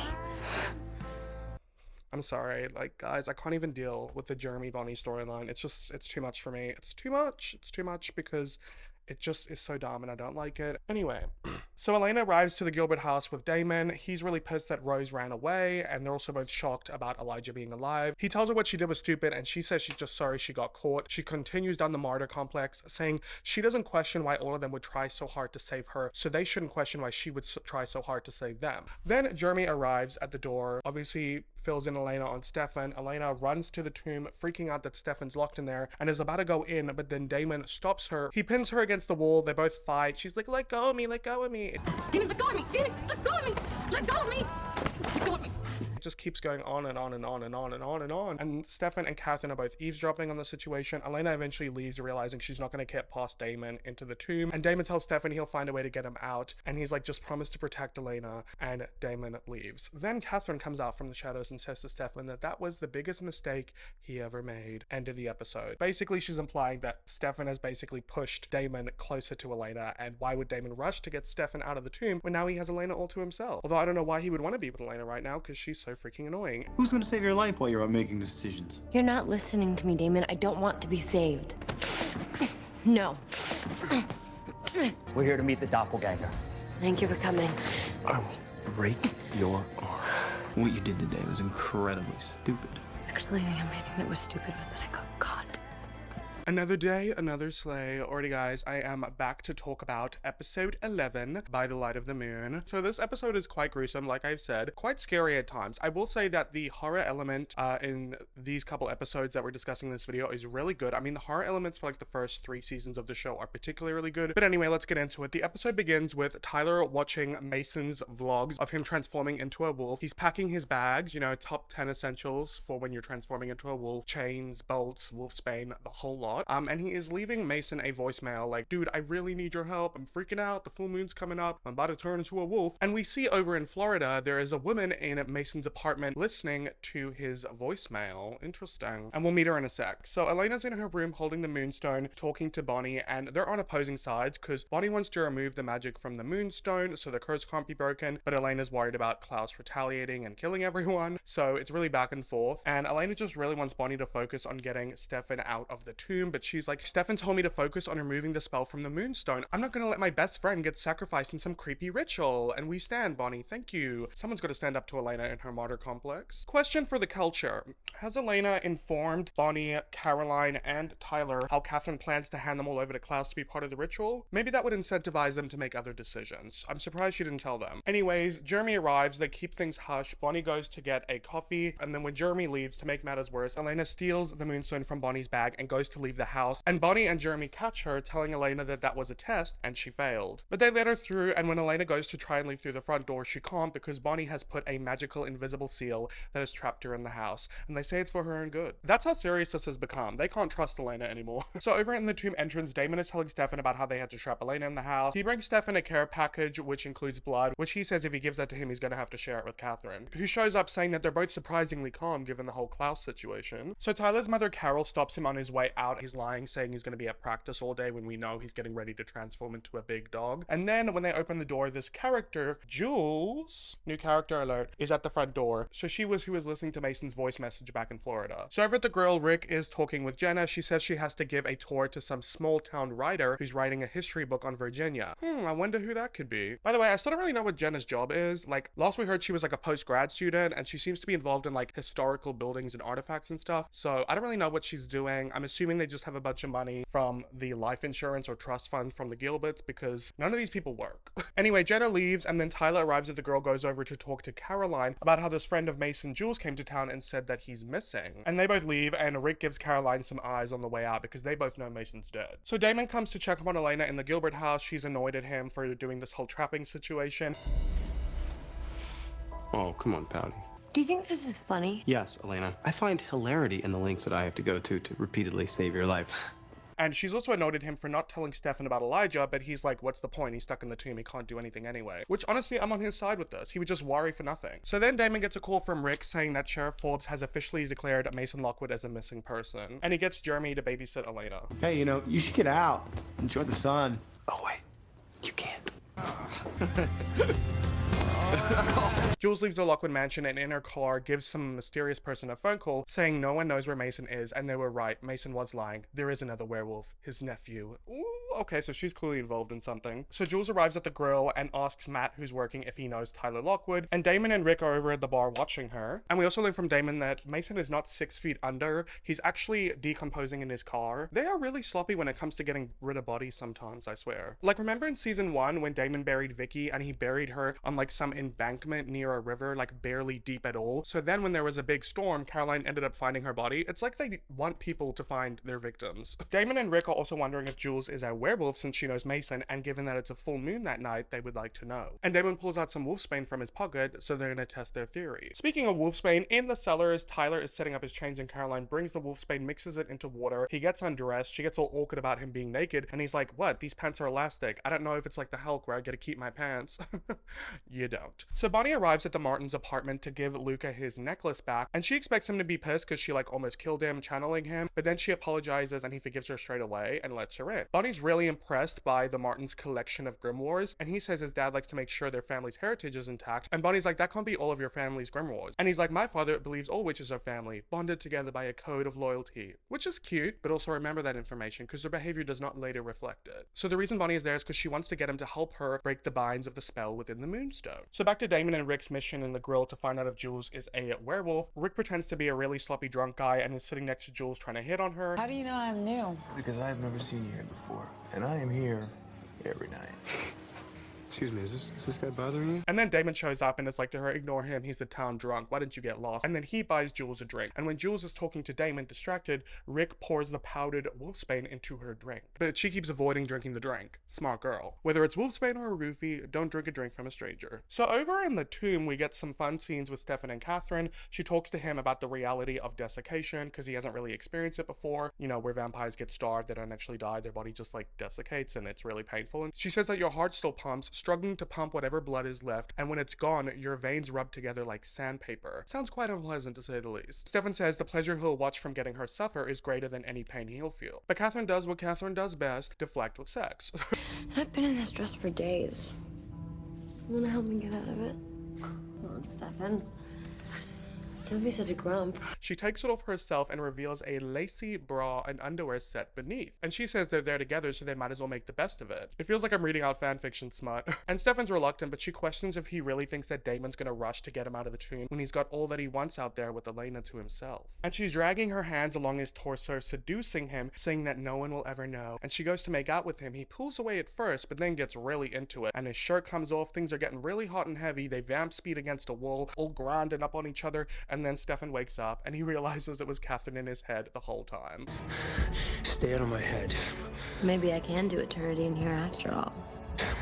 So things are really looking up for her in the tomb. She's no longer alone. She has Stefan alter herself. Now, I will say the scene wasn't important to the plot, but it was hot and heavy, so I wanted to talk about it anyway. And you know me, when it comes to Catherine, nothing will be spared. So over at the Gilbert house, it's nighttime now, and Elena finds Jenna getting some boxes from under the stairs. Then Jenna goes to close the door, and boom, Elijah's there, to Elena's surprise. So Elijah was that guy that she says is the small town writer writing a little book or whatever on the history of Mystic Falls, okay? Also to note, he's speaking in an American accent, and he thanks Jenna for inviting him in and says that it was nice to meet Elena, and he hopes he can see her again soon, and goes to leave. Elena runs up the stairs to go check on Jeremy, but then Elijah appears there and tells her to keep quiet, so when Jeremy answers the door, Elena's just like, oh, Jenna just wants you to go help her with the boxes. So Jeremy goes downstairs, and it's just Elena there with Elijah to talk. So this is the first time he's ever been inside her home, right? Because now he's manipulated Jenna into inviting him in, which you know what it means, vampires can't get into homes unless they're invited in, so now he has full access to the Gilbert home. Over at the girl, Damon is talking to Jules, and she reveals how she's looking for her friend Mason, asks how Damon knows him, and he acts all shocked that Mason's missing, but Jules is really sussed out and not buying it clearly. And he keeps repeating to her like, oh, you haven't touched her drink, but then he's looking over at Rick, like the whole thing is not subtle at all. So the full moon is up, it's 8 p.m, and Tyler in the cell is fully chained up and ready to go with Caroline. He then drinks the wolfsbane water to diminish his strength, and it burns his throat on the way down. He gags, throws up a little bit. That can't be good in the digestive system. He starts freaking out a bit even when Caroline tries to comfort him, but eventually calms down and apologizes. He really struggles to be vulnerable. So Elijah's talking to Elena in her room. She's finally getting some answers. He reveals that the reason that he killed those guys back at Slater's apartment is because there's too many vampires out there seeking Klaus's approval, and if word gets out that the doppelganger's alive, there'll be a line of vampires waiting to take her to Klaus, and he can't have that. She's confused about what he's doing, like, don't you want to break the curse like Klaus? And he said that Klaus's obsessions have made him paranoid. He's a recluse. He trusts only those in his immediate circle. Like you? Not anymore. And Elena deduces that Elijah doesn't even know where Klaus is. He confirms this to be true. And we find out what Elijah really wants with Elena. He wants to use Elena to draw Klaus out, so he wants her to stop trying to get herself killed, and he's willing to offer her a deal, which her end of the deal is to literally do nothing. He says when the time's right, they will draw Klaus out together, and in return, his side of the deal will be protecting everyone that Elena loves. And she questions how he will keep everyone that she loves safe. He says he has help, which we know is the Jonas family. But Elena has one more thing she wants to negotiate. And I just have to say that this deal between Elena and Elijah throughout the series I find quite annoying. It just seems a little too convenient. You'll see later on that anytime Elena's loved ones get in danger, boom, there's Elijah to save the day. So outside on some rooftop with a bunch of candles in a circle, in the middle of it is Bonnie and Luca performing the spell, and they're kind of like flirting, they're channeling their magic. She gives him the moonstone, but won't tell him what it's spelled with, and he doesn't really seem to care. Help a girl out, she still keeps secrets. Sorry. I'm just teasing. And I always find it weird that Bonnie wasn't suspicious of why Luca was willing to help her with all these different things and not question what she needed the help for. I mean, maybe she just thought it was because he liked her. Anyway, they do the spell. It goes a little something like Vis matos scribam nasix vidas maquitas dabusa rotenum. Sorry, I really like the magic in this show. Vis matos scribam nasix vidas sequitas sanguinam. Anyway, so the moonstone lifts into the air and it seemingly explodes into a bunch of fireworks. It's pretty cool, actually. So back in the underground ruins of the Lockwood Cellar, Tyler's transformation is beginning, and he says it burns, and he's crying, and it's disturbing. Tyler? I hate watching the wolf transformations. He begs Caroline to leave, but she says she doesn't want to go. But then his bones start breaking and shifting, and his skin starts changing color. By the way, Michael Trevino, I'm not really a fan of his acting in the show, but he slayed the scene, and you can't even deny it, okay? It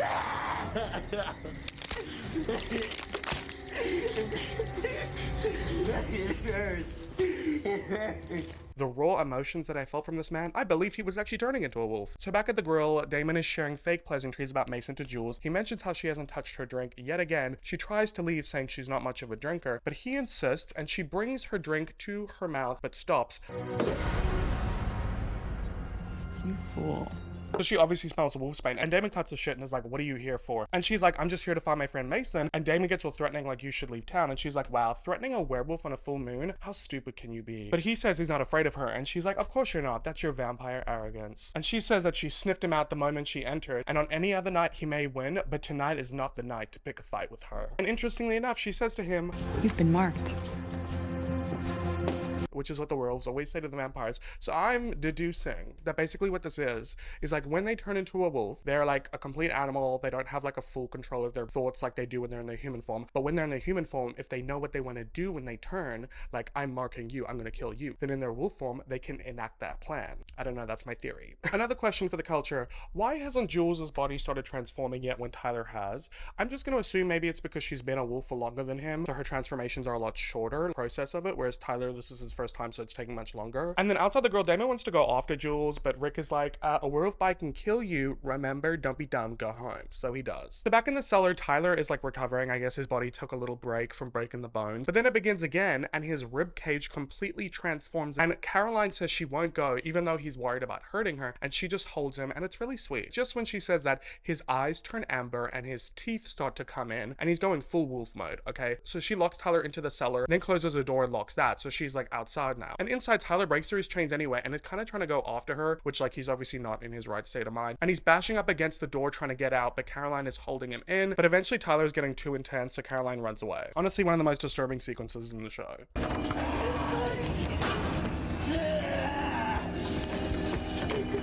So back at the Salvatore house, Damon arrives home and locks the front door for the first time I've ever seen them do it, as if that's going to stop a werewolf from getting in. Anyway, he's looking around the house for anything sus, but then he just finds Rose, who is there to apologize for helping Elena on her Sui mission. But then they hear glass shatter from the main living room, so they go over to check it out, and there is a wolf standing in the living room. The wolf jumps to go for Damon, but Rose pushes him out the way to save him, and the wolf ends up going on top of her and like rips out a chunk of her shoulder. It's really nasty. And then Damon gets a fire poker, stabs the wolf, and the wolf speeds away. Damon's comforting Rose, and she's freaking out because obviously all we've heard this whole season is a wolf bite can kill a vampire. But then her wound starts to heal, and she's like, oh my god, thank god it was a myth. And Damon's like, yeah, we're in the clear. Are we in the clear? Yeah, good. So Luca arrives home, and his dad checks if he was successful, and he says Bonnie felt for the whole show and didn't suspect a thing. And then he gives his dad the moonstone. I told you, Bonnie, you can't trust him. So back in the tomb, Catherine is questioning Stefan if they're going to talk at all, and he says, yeah, why don't we talk about everything you've done to make my life miserable? And she's like, you know what, Stefan, I'm not sorry, okay? It was self-preservation. She does admit to doing terrible things, but says she still loves him even if he doesn't believe her. But he wants her to prove that there's something inside of her that's worth trusting. But she wonders what that'll even achieve, because he'll still hate her in the end. He says he might see hope in her. So she says she can help Stefan find Klaus by starting with Isabel. Ugh, why does it always have to come back to Isabel? So just a reminder, Isabel is Elena's birth mother. Anyway, they're interrupted because they hear someone come to the front of the tomb, and they go there, and it's Elijah, who Catherine is terrified of. Because let's not forget everything she's done with Elijah over 500 years ago, screwing up Klaus's plan. There's a lot going in there, okay? So Elijah says that he has come to keep up his agreement with Elena, and this is what they negotiated, and he's agreed to help release Stefan from the tomb. He said he had the seal lifted by his witches,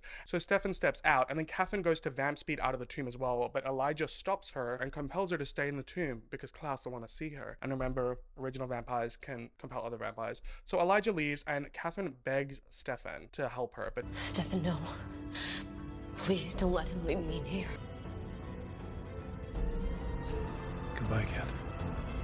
that's kind of like his moment to like let go of Catherine and say goodbye, kind of like how Damon had at the end of episode 7 with the masquerade ball when he locked her in the tomb. You know, it's kind of full circle. Even though it's not, because we have multiple other circles to jump through. So in the forest, like a fool, Caroline goes back to check on Tyler, even though he could very well still be in his wolf form. But when she gets there, the door's still locked. She opens it, goes into the cell, and sees Tyler laying down naked on the floor. Wait, how does that song go? I'm already torn. I'm cold and naked lying on the floor. Anyway, so she puts a blanket over him, comforts him after this traumatic experience. So back at the Gilbert house, Stefan comes to see Elena. There's a bit of a hesitation, but they kiss, so boom, they're back together. At this point, I should keep a tally. In Salvatore House library, Damon is having a drink with Rose on the couch, and he talks about how that wolf was Jules, and it's his fault for picking a fight with her, but he's just happy the legend was fake, aka happy that Rose isn't gonna die because he secretly has feelings for her. Rose tells him that she's gonna stay to help him protect Elena because Damon needs all the friends that he can get, and he's like, just friends, huh? And they make out, and then Damon asks Rose if she's sure that she can do that, but Rose is a smart girl, okay? She says, I don't love men who love other women. I think more of myself than that. But it doesn't mean I can't be your special friend. I think I like you. So then they make out again, but stop when Rose feels some pain in her shoulder when David touches it, and he pulls down her robe, and we see a festering wound where she was bitten by the werewolf Jules. So clearly the myth, the legend of a werewolf bite killing a vampire is true. Alrighty guys, so that is the end of that episode, and these 5-episode run from episode 7 to episode 11, so Masquerade, Rose, Katerina, The Sacrifice, By the Light of the Moon, those are probably the best run in the season. Like, just back-to-back banger episodes. I do have to say. I have to say it. Alrighty guys, getting into episode 12 titled The Descent. So this episode begins with Jules waking up naked in the forest after her werewolf transformation that night where she attacked Damon and bit Rose. And she sees around her are a bunch of various body parts. So basically she ripped through a bunch of friends who were camping that night and killed all of them. Ugh, she doesn't really seem that phased though. She just starts collecting the body parts to create a fire and burn them all up. But then she gets interrupted when a patrol cop car shows up. And she puts on her best acting skills, you know, she's fiending for that Emmy, because when the cop comes up to her, she is bawling, crying, saying, "A wolf, it came in the middle of the night and it killed all my friends." And then the cop's like, "Okay, I'll go call it in," which is interesting because wouldn't he be wondering why everyone got killed except her? Like, she doesn't even have a scratch on her. But anyway, when the cop's distracted in his car, she hits him over the head, not once, but twice, until he's dead too. So she just basically is now a mass murderer. And I find it weirder in this sense because it's like, at least with the vampires, for the most part, they're like killing humans for food, you know, they're drinking their blood. She just killed these people just because she's a wolf. I don't know. Anyway, cutting to the Salvatore house, Damon finds Rose downstairs who's starting to spiral. She's like, "I'm 560 years old, I've lived long enough." And Damon's trying to make light of the situation and thinks that if she just drinks some human blood, it'll heal her. So she drinks it and she's like, "Yeah, you know, I feel better, all good." But really, he's just saving face because when he looks at her wound, he lies to her saying that it looks better when it actually looks significantly worse, but it's on her back and shoulders so she can't see it. And then Elena shows up and Damon's like, "Yeah, tell her how good it looks, Elena." And she's like, "It's not that bad." Meanwhile, it's growing, like the wound is growing down her back. It's like she's being eaten from the inside out. Anyway, the reason Elena has come is because she wants to talk to Damon about Stefan's plan to find Isabel because she thinks that it'll upset Elijah. But Damon's on Stefan's side. He wants to find Klaus. He says he has to leave and asks Elena if she can watch over Rose, and she's like, "Is she gonna die?" And he's like, "Yeah, I don't know. People live and die, Elena." He pretends not to be bothered with it, even though she could probably tell he is. So over at the high school, there's another football game, barbecue, parade event going on. I don't really know. It doesn't really matter. So Caroline's talking to Tyler about how proud she is because he got through his first transformation. He didn't hurt anyone. It'll get easier. But she also says that she thinks that next month they should reinforce the wall because he almost got out, and if he did, it would be lights out for her. And he's like, "What are you talking about?" And then she tells him about the legend that a werewolf bite is fatal to a vampire, and he's unaware of this, and she's playing it off like, "Oh, this might not be true." Meanwhile, we obviously know it to be true. They're then interrupted by Matt, so Tyler leaves, and Caroline assures him that there's nothing going on between her and Tyler. But he's really chill, saying, "Don't worry, Caroline, you're a lot of things, but you're not a liar," which is funny because she is lying to him about a lot. And then he says he doesn't like what's going on between them, and he gets all tongue-tied and then eventually just kisses Caroline, but she pulls away and leaves. So Jules pulls up to the girl to talk to Sheriff Forbes about Mason Lockwood. She says that she hasn't had any new developments, but she'll let her know. Then Rick calls Damon to let him know that Jules is at the grill. Does Rick just like live at the grill? I mean, yes, he does. So then Stefan shows up to the grill asking Rick if he's doing Damon's dirty work, but Rick's just helping Damon out because they want to find out from Jules if there's a cure for a werewolf bite, because he says that he couldn't find anything in Isabel's research. Stefan then asks Rick how he can get in contact with Isabel, and he's like, "Are you sure you want to do that?" And he's like, "Yes." And he's like, "Okay, well, I might have an old number. I'll look for it and get it to you if I can." So in Damon's room in the Salvatore house, this is actually our first time getting to see Damon's room. It's quite different than Stefan's room, whereas his is all eclectic. There's books everywhere, all that kind of stuff. Damon's is very like modern meets classic and simple. I don't know how to explain it. It's also Elena's first time seeing it, and she's taking Rose to lay in bed because she's not feeling well. And she's talking about how strange it is for her to be sick because vampires don't get sick. And Rose has a bit of a moment with Elena saying that she's lucky because no one's ever loved her the way that people love Elena. And she says because she was always on the run, she never had time to settle down with someone. She also questions Elena's deal with Elijah and also why she's giving up so easily, saying at least she ran. Elena's not even trying. True tea, Rose. I'm on your side with this girl. She then dozes off and Elena thinks she's asleep, but Rose is actually hallucinating, thinking that she's talking to Trevor. And then she begs Elena for more blood. She drinks it, then throws it up. Elena goes to get her a towel to clean her up, but when she comes back, Rose is gone. But then Elena turns around and Rose is there flashing her fangs, thinking that she's Catherine, and Elena has to scream, "I'm not Catherine, I'm Elena." Rose comes back to her senses and apologizes. Katerina, you did this. Elena, Rose, I'm You Elena. betrayed us. I'm not Catherine. Elena? She gets back into the bed and tells Elena she wants to go home, and Elena asks her to tell her about her home, and she does. She talks about how much she misses it, and it's just really heartbreaking. I don't want to get into the details, it's too much. This is a really sad episode for Rose. So over in the grill, Stefan is watching Jules, and then he gets the phone number from Rick for Isabel. He tries to call it and leaves a voicemail because no one answers. Then Damon shows up to talk to Jules, and he's looking all angry, but Stefan stops him. He's trying to calm him down, and Damon's still pretending like he's not upset about Rose. Why does everyone think I'm upset about Rose? I'm fine.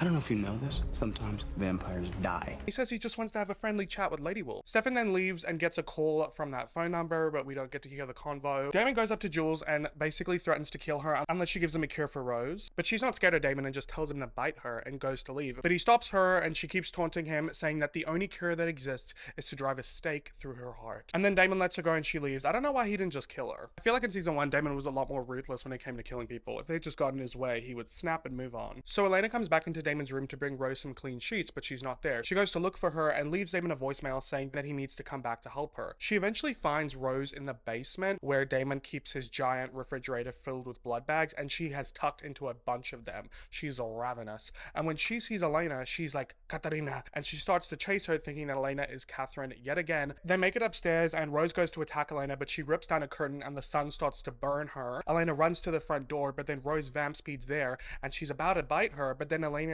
digs her fingernails into the back of Rose's wound and it makes her let go. And then she runs away from the front door to hide somewhere else. This was so stupid. Like, she was against the front door and Rose was keeling in pain on the ground, and outside is daylight. If she had just opened the front door, she'd be free. But no, the writers had to make her seem like an idiot. But she ends up just running up to Stefan's room and boarding a bunch of furniture up against the door so Rose can't get in, and she's on the other side apologizing, saying she knows Elena's not Catherine, and she's like, please, I need your help. But Elena doesn't open that door. She's learnt from her mistake. So Rose is on a full hallucination spiral. It's really sad to see. Back at the high school, Matt finds Caroline in the hallway and is wanting to talk to her about what's going on. She says that she still loves him, but like she can't be with him, and we know it's because she's a vampire and she doesn't want to put him in danger and she doesn't want to lie, but he just really wants a straight answer out of her. But they get interrupted by some girl. Matt turns around to look at the girl, and when he turns back, Caroline has disappeared. I really don't care about this storyline.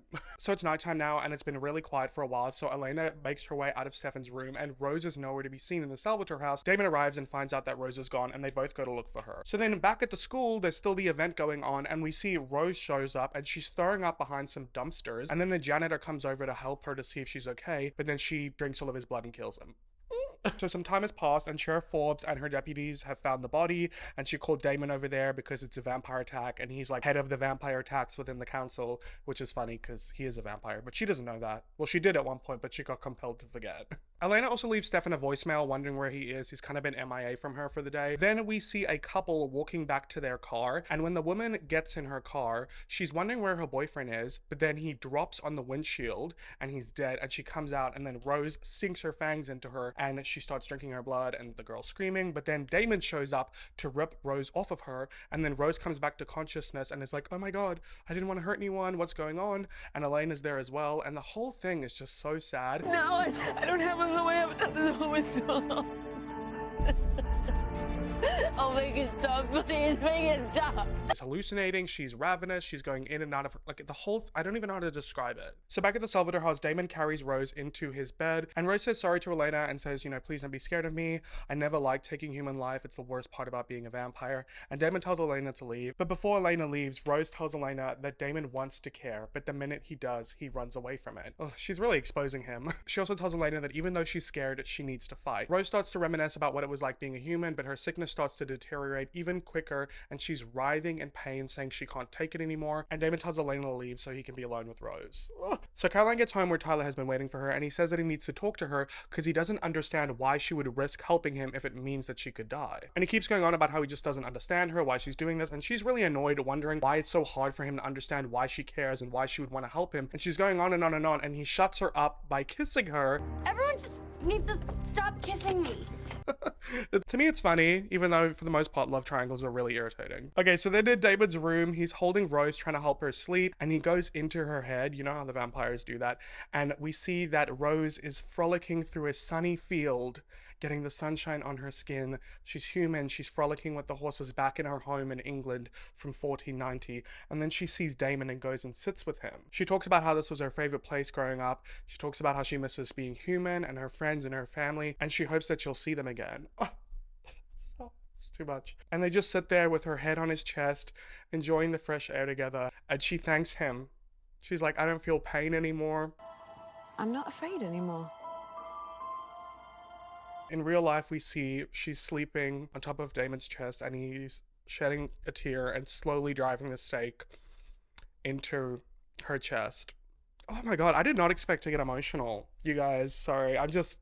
Because I've watched the show so many times, I can visualize exactly what I'm saying to you in my head, and this scene just broke me for some reason. Like we only got a few episodes to connect with Rose, but she's one of those characters that was on the show for a short amount of time that really left an impact. Her relationship with Damon was really beautiful, and we got to see him really break down with that, and like how sad the whole thing was, and how he feels guilty because like it was, you know, he provoked Jules and she was coming after him, but then Rose ended up dying. And just the way that she describes, just go, oh, I can't, I'm done, we're moving on, because I can't even talk about it without becoming a blubbering mess, because it's just so sad.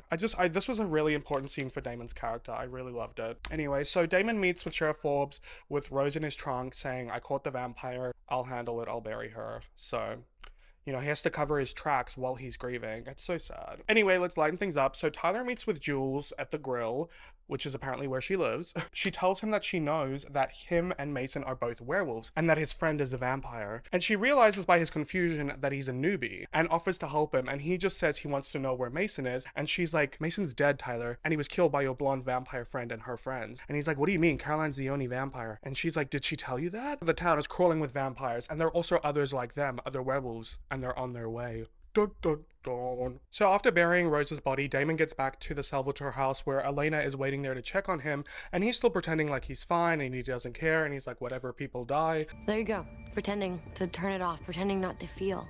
Damon, you're so close. Don't give up. They both argue, and he says, so what, Elena? I feel, and it sucks, and I feel guilty. But then in his moment of anger, he goes off at Elena. You feel guilty?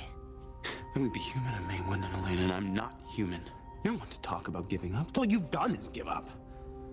So she leaves, but only after giving Dameboy a hug, because Homeboy needed some love in that moment. So Lena gets home to the Gilbert house where Stefan is, and he lets her know that he was able to get a hold of Isabel, and she's okay with that now. And she asks if he found her, but then, guess who shows up? Father John, Elena's birth father / previous uncle that she hates, shows up. And yeah, so we have him there instead of Isabel now. Oh god, I really can't stand this character. Alrighty, so our closing scene is kind of a callback scene from when Damon used to do this in season 1. So we cut to some random woman driving down the road, but she stops when she finds Damon lying in the middle of the road. She goes to check up on him thinking that he's injured, but when she realizes that he is just drunk, she tries to go back to her car, but Ivan speeds up to her and compels her not to move. He's drunk and emotional and crying, and he tells her that he has a secret. I can't be what people want me to be. I can't be what she wants me to be, and I miss it. I miss being human more than anything in the world. This is kind of the first time we really get to understand that, because prior to that, it was always Stefan being like,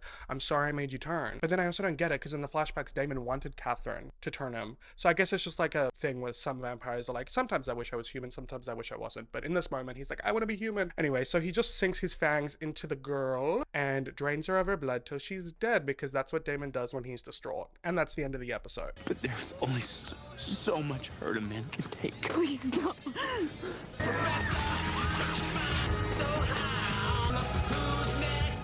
So yeah, he was in a dark place. Anyway, that episode was really heavy. I don't really enjoy rewatching that episode because it's so sad. But moving into episode 13, oh no, I have to put an X on Rose. No, this is too much. Oh god. Lord, protect me from the things I've done. I never meant to hurt no one, and I saw stars upon a broken hearted. So tell me when it kicks in.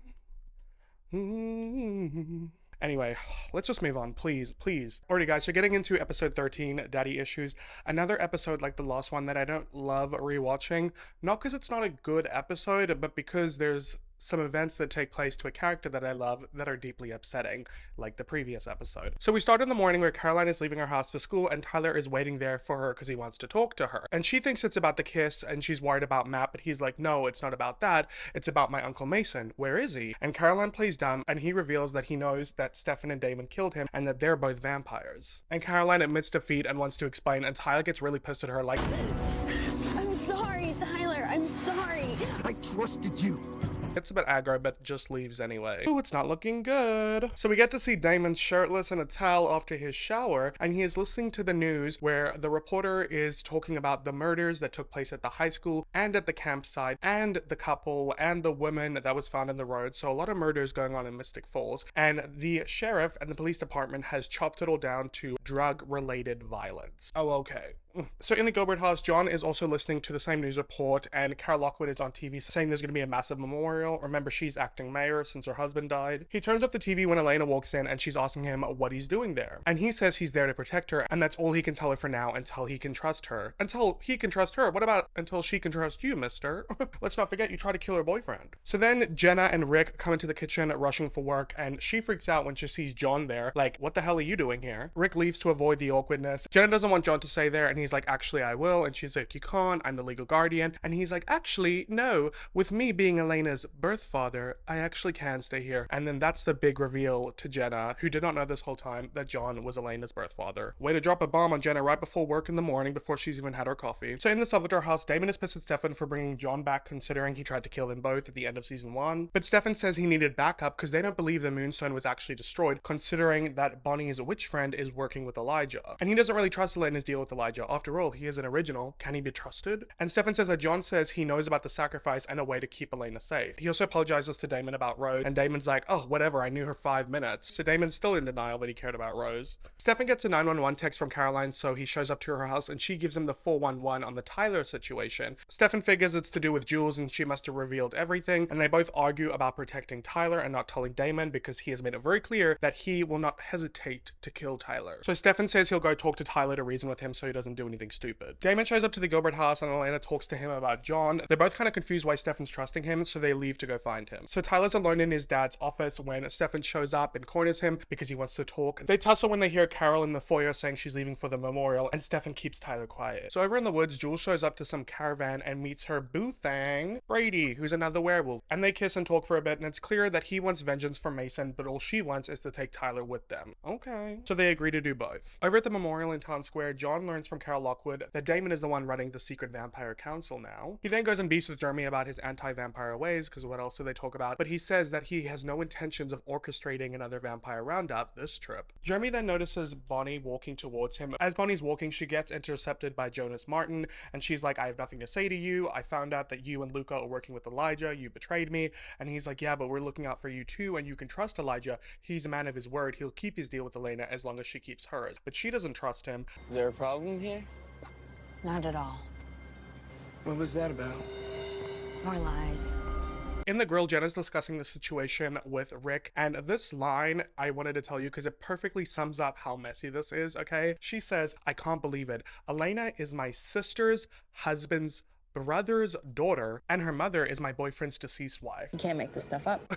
So true. She's really annoyed that they all kept this a secret from her, and Rick's really antsy because he's been keeping so many secrets from Jenna, like the fact that his wife isn't dead but she's a vampire, and that vampires exist in general. Then John shows up to the girl, so does Damon and Elena, and she begs Damon not to do anything stupid. So back in the Lockwood house, Stefan tells Tyler not to be a dick to Caroline, and that vampires and werewolves don't have to hate each other. That's an old idea that they should leave in old time. He just wants to live in harmony together. It's all very kumbaya, as Stefan does. But then Tyler's phone rings and he tries to answer it, and Stefan tussles with him, and he does answer it, and it's Jules, and he tells her to help, and then Stefan grabs the phone away from him. So Damn it, Tyler, I'm trying to save your life. Can't you see that?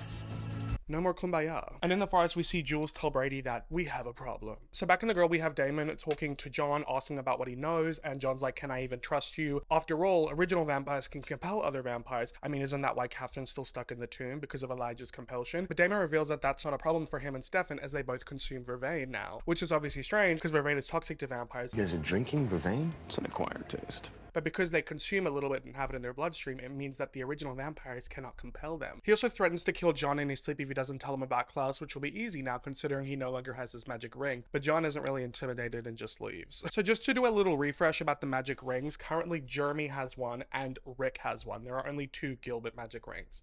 So let's keep track of that. So Matt finds Caroline outside the grill as she's heading to her car, and he wants to talk about them. He wants to talk about us. And he says, can you meet me after work? And she's like, yeah, sure, all good. So he goes back to work, and then Caroline hears someone behind her. She turns around and it's Jules asking if she knows where Tyler is. She says she doesn't. She says, I know you're lying. And she's like, what? Is that one of your wolf tricks? She's like, yes, it is. So she turns around, and then what Caroline does in this moment is so dumb. Never keep your back turned to your enemies. She goes, I've got a trick of my own. Turns around and flashes her fangs, but then Jules shoots her in the eyes with vervain, and when she opens her eyes, Brady's all of a sudden there, and he shoots her in the head with a wooden bullet. I was really annoyed at Caroline in that moment. I mean, I guess you can't be mad because, like, she hasn't been a vampire that long. Anyway, so we get to why I don't like this episode. Caroline wakes up in a cage with a wooden bullet in her skull that she has to peel out of her. Oh, it's so disturbing. And we see that Brady is there watching her the whole time, and he starts shooting her again, torturing her. I'm not even gonna get into the details because I hate it.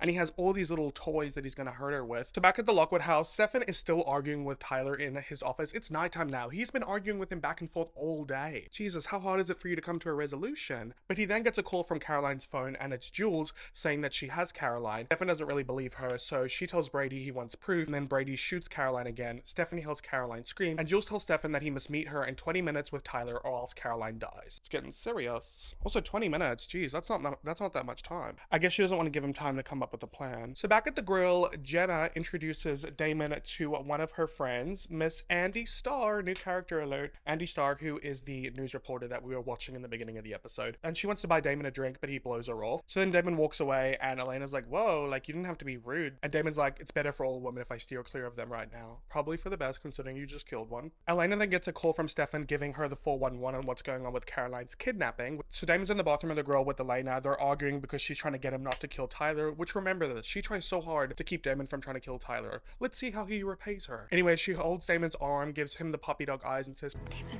please. Okay, too many people are dead. You need to stop doing that. Doing what? and he's like assuming that I'll play the good guy because it's you who's asking, and she's like, be the better man, Damon. But they're interrupted by John, who walks into the bathroom like, what the hell's going on here? And Damon tells John to keep Elena there and leaves. So back in the caravan cage in the forest, Brady tortures Caroline some more. I'm not getting into the details because it's disturbing, but Candace King's acting was phenomenal. She did really well.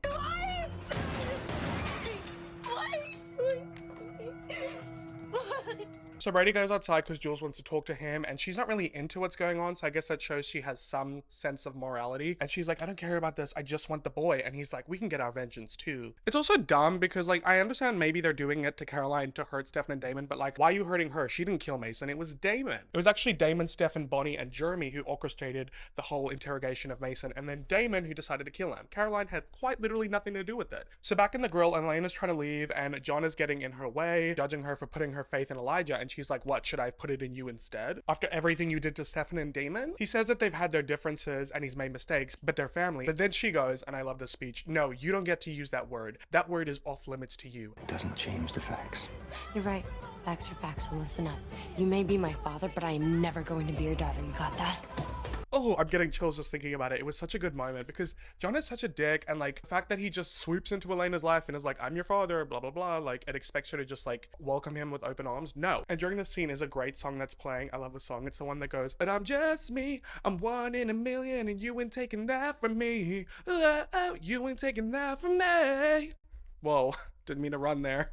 Didn't mean to run. But overall, I'm really glad that Elena stood her ground with John. I'm just me. I'm 1 in a million, baby. You ain't taking. Okay, I'm about to be in a lot of pain describing this next scene because the characters within it are all over the place. So I'm gonna put the stick down for this one. Whew, because I need full mobility. Okay, so Jules is outside the caravan in the forest. Stefan shows up with Tyler to exchange him for Caroline. They argue and Stefan's trying to make peace, and he also demands that she leaves town. But then Damon shows up and is like, oh, my brother, the peacemaker. We We can do it his way, or we could resort to my way, which is a little bloodier. Then she argues a bit with Damon, and he says, look, without a full moon, it's not even a fair fight. And she's like, you sure about that? And then she whistles, like she's calling for dogs, and a bunch of werewolves who are in their human form, because it's not the full moon, walk out from the shadows within the forest. So they are heavily outnumbered, okay? Remember the last episode when she said, they're coming. And these werewolves have hella intense weapons. Like, I'm talking flamethrowers, probably like a nunchuck, a sword, who knows, but like there's a variety of weapons. It's truly unbeatable. So naturally they realize they're not going to win. They give over Tyler, and Brady comes out asking who killed Mason, and Damon was like, that would be me. So Brady tells his dogs to make sure that that one suffers. And then a pretty cool fight ensues with the werewolves and Damon and Stefan. You know, they're getting in some good chucks. They're snapping necks. Wolves are doing parkour over the caravan. But then Tyler makes his way inside the caravan, sees Caroline in the cage, and she is begging him to help her escape. And he's like hesitating. I'm like, what are you doing, man? Like, this is your friend. Yeah, maybe she lied to you, but your friends tortured her in a cage and you're hesitating about whether or not to release her? Sis. So outside, Stefan and Damon are starting to lose. Stefan gets stabbed, Damon gets shot, and they're both on the ground. And then Caroline gets out the trailer, and Jules pins her up against the caravan with like a gun to her head. Ugh. And then Tyler, pathetic excuse of a friend, is just standing there watching as Caroline has a gun to her head, doing nothing. And then we see Brady is about to stake Damon, but he grabs his head and keels over in pain, as do all of the other wolves, except Tyler, randomly. And then we see Dr. Jonas Martin come out from the shadows, and he is using his witch magic to incapacitate all of the werewolves. And he says to Damon and Stefan that he's there to make sure that Elijah's promise to Elena is upheld. So it looks like Elijah is a man of his word after all, okay? And this is like one of his things. Like, he's not a liar, which is nice. If he says he's gonna do something, he's gonna do it, unless you don't agree to his terms. I'm surprised he doesn't have contracts. If he was human, he would be a lawyer. Actually, no. Lawyers are usually pretty sneaky. So anyway, he tells Stefan and Damon and Caroline to get out of there. They all leave. And then he tells Tyler to tell his wolf friends that he better tell his friends to leave town by morning, otherwise he'll kill them all. Ooh. Period. Anyway, so Stefan takes Caroline home, and he's at the door. She's pretending like she's fine, and he's like, it's okay if you're not. She's like, I just really want to shower. So they say goodnight, and Stefan leaves. So John comes to the Salvatore house to finish off his conversation with Damon from earlier. He says, personal feelings aside, he knows that Damon and Stefan will do anything to protect Elena. So he's brought him a gift. He opens it up, and it is a dagger and some ash that he says is from the white oak tree that dates back to the creation of the original vampires. Okay. He says that if you dip the dagger in the ash and plunge it into an original's heart, that's how you kill one. Well, according to John, at least. And he knows this from Isabel, who like knows everything apparently. Damon asks where Isabel is, and John says, let's just say that if she accomplishes what she's attempting, Klaus will never set foot in Mystic Falls. So Caroline's at her dresser pulling out the remaining wood fragments from her body out of her neck and stuff, and she gets a call from Matt wondering where she is, and she's like, oh my god, I'm sorry, I completely forgot. I had to help Bonnie out with something. And he's like, oh, are you with her? And she's like, yeah. And then we see that Matt's in the grill, and he looks over and Bonnie's there, so he knows that Caroline is lying, but he doesn't tell that to her over the phone. She hangs up, she hears a knock at the door, and she goes and answers it, and it's Tyler. He's there to check to see if she's okay, and said that he had no idea they'd come for her, and she asks him if he knows what they did to her. And he's like, I'm sorry, but I just don't know who to trust anymore. You lied to me. And Caroline gets pissed off at this point, as she should, and says to him, I was just lying to protect our friends, and you. Don't you get that? Caroline. You just stood there when they were going to kill us. You just stood there. You didn't do anything. And he's like, I didn't know what to do. And she's like, you help your friend. That's what you do. And he's like, I'm sorry. And she's like, well, it's too late because we're not friends anymore. And what happened to me tonight will never happen again. So you take that back to your little werewolf pack and you get the hell out of my house. Period. I love that.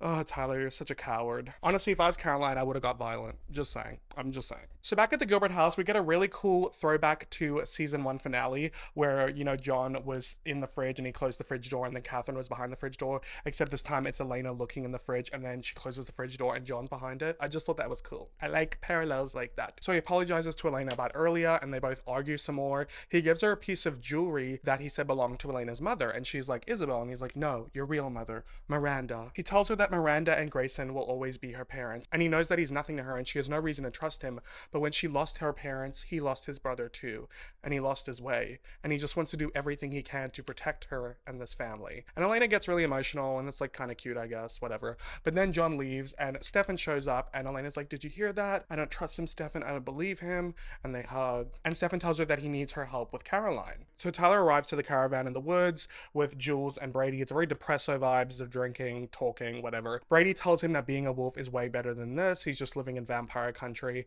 Okay, then why don't you all leave? Tyler then talks about how Mason didn't tell him any of this, and Brady's like, why did he even stay in Mystic Falls to begin with after his brother's funeral? And Tyler tells him it's because he was looking for the Moonstone. And that piques their interest, and they're wondering where it is. So Stefan shows up to Caroline's house because he's worried about her, and she answers the door, and she's like, I'm fine. And he's like, okay, well, just in case, I brought some backup. We then see Elena and Bonnie come out with pillows and blankets, and they're like, We're gonna slumber it. We haven't done it in ages. finally cries and feels like open to being vulnerable, and she's gonna have a sleepover with her besties. It's really cute. And during this scene, onto the next scene, we get a classic Vampire Diaries song. I feel like I keep saying that, but guys, there's just so many good ones. It's the one that goes, you're losing your memory now, you're losing your memory now. Okay, it doesn't go like that, but it's cute. So basically the next scene is Damon in the bathtub making out with Andy, his booty call, and she's like, call me anytime. And he says that he has a problem messing up his mind, and he tells her that he's in love with the woman that he can never have, and it's driving him crazy. And she's like, ugh, I really know how to pick it. And he's like, I'm bad. And she's like, how so? And he says, I kill people. She starts to get a bit freaked, but he compels her not to be afraid, and she asks why he kills people. And he says it's because he likes it, and it's in his nature, and it's who he is. This dialogue is so regurgitated. We've heard him say a variation of this so many times before. We get it. You like killing people. You like being a vampire. Then why in the previous episode did you say you miss being human? I don't get it. Because if you were human and you like this, you would be a serial killer. He then says she, meaning Elena, wants me to be the better man, which means I can't be who I am. And Andy tries to give him some advice, and he's like, just stop talking, be my distraction. And he makes out with her, and then he bites her on the shoulder and starts drinking her blood. He doesn't kill her though. The way the scene was done in the bathtub with the bubbles and the drinking red wine and the blood going into the bubbles, it's very aesthetically cool. I like it. But that is the end of that episode. Alrighty, so the next two episodes, Crying Wolf and The Dinner Party, to me are kind of like a two-parter. So I'm going to wrap up today, and we'll come back another day and film those last two episodes in this video. Alrighty guys, so I'm back to talk about the final two episodes of this chapter of season 2 of the Vampire Diaries. Just a side note, please ignore this part of my face down. I never do lip product because I just suck at it, and it just got all smudged and weird. So do me a solid and ignore it. Also, I feel like I kind of look like the main character in a gay Hallmark Christmas movie.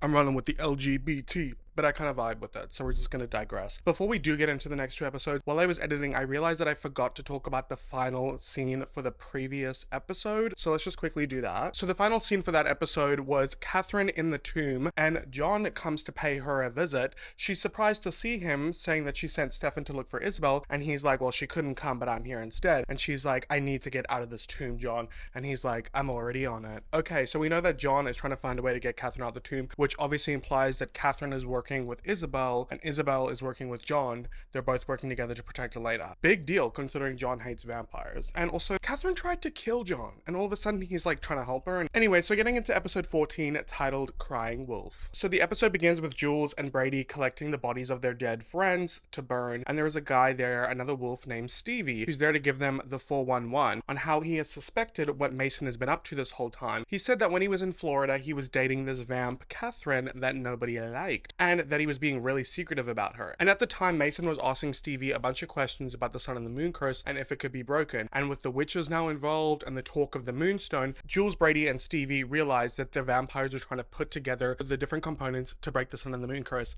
and they want to do it first. So Elena at her slumber party with Caroline and Bonnie wakes up from a phone call from Stefan, and they talk on the phone, and she wants him to take her far, far away so she can avoid her father John. So in the Salvatore house, Damon is playing The Morning After with his new boo thang, Andy. He's doing the whole scarf trick that he did with Caroline in season 1 when he was using her to cover up Andy's neck bites. I don't really understand why he doesn't just heal her. Maybe he just doesn't want her to have vampire blood in her system. Anyway, so Andy says that she's meeting with some historian named Elijah. Remember, that's his cover up because he has some questions about the town. And on her way out, she bumps into Rick. Later. My new girlfriend, Andy Starr. Action news. It's not called action news. Yeah, no, I just like saying it. Come on.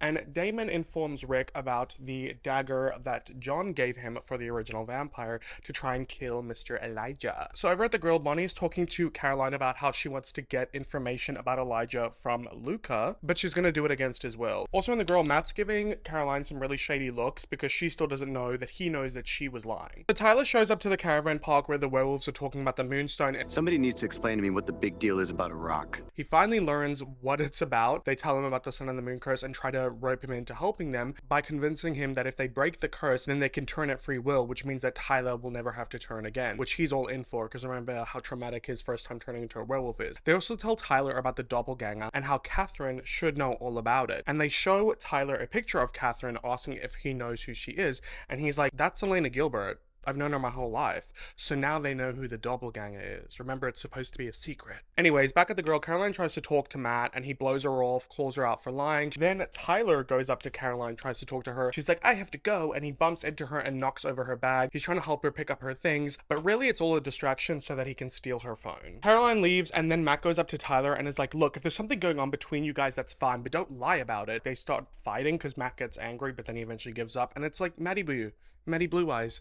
you're on the clock, boy. So over at the Gilbert house, Elena and Stefan are leaving for a weekend getaway at her family's lake house. But she gets a text from Caroline asking where she is because she needs to talk to her. And when she texts back about to leave for my family's lake house, she's like, oh good, it can wait, have fun. And we see that really it's Tyler who was texting her through Caroline's phone. And he tells his wolf friends that Elena's going to her family's lake house and he knows where it is. It's getting serious. But what Tyler doesn't know is the reason they're all going there is because they went to kidnap the doppelganger. I don't know why he wasn't suspicious of like why they were so interested in Elena. Like, let's not forget how Elena tried to prevent Damon from killing Tyler and everything she's done to try and protect him, and now Tyler just wants to throw her under the bus to save his own ass. So Stelena arrives to the lake house in Stefan's cute vintage car. Elena has a little bit of a moment because it's her first time coming back since her parents passed away. And when she goes inside the house, Stefan can't get in and she plays a joke on him like, OMG Stefan, like the house went to John, I can't invite you in. And he's like, you're joking, right? And she's like, you may now come in. And then they make out. It's really cute. It's nice to see them getting along because it kind of feels like the first time they have this entire season. So we're at the Historical Society function at the Lockwood house and Carol is having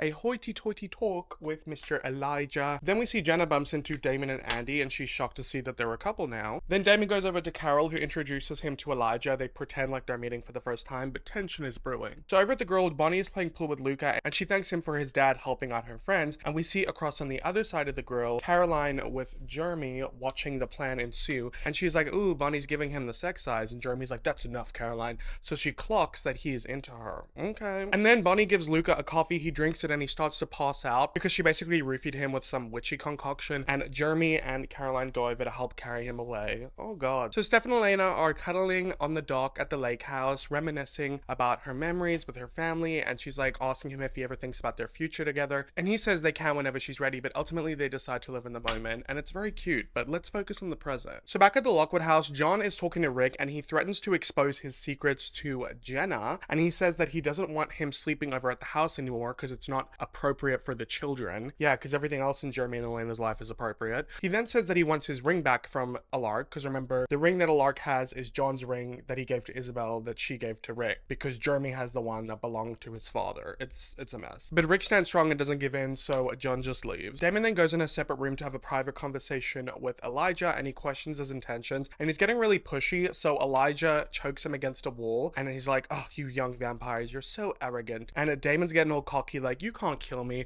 because of Elena's deal. I'm one of those loved ones, remember? But then Elijah stabs him in the neck with a pencil.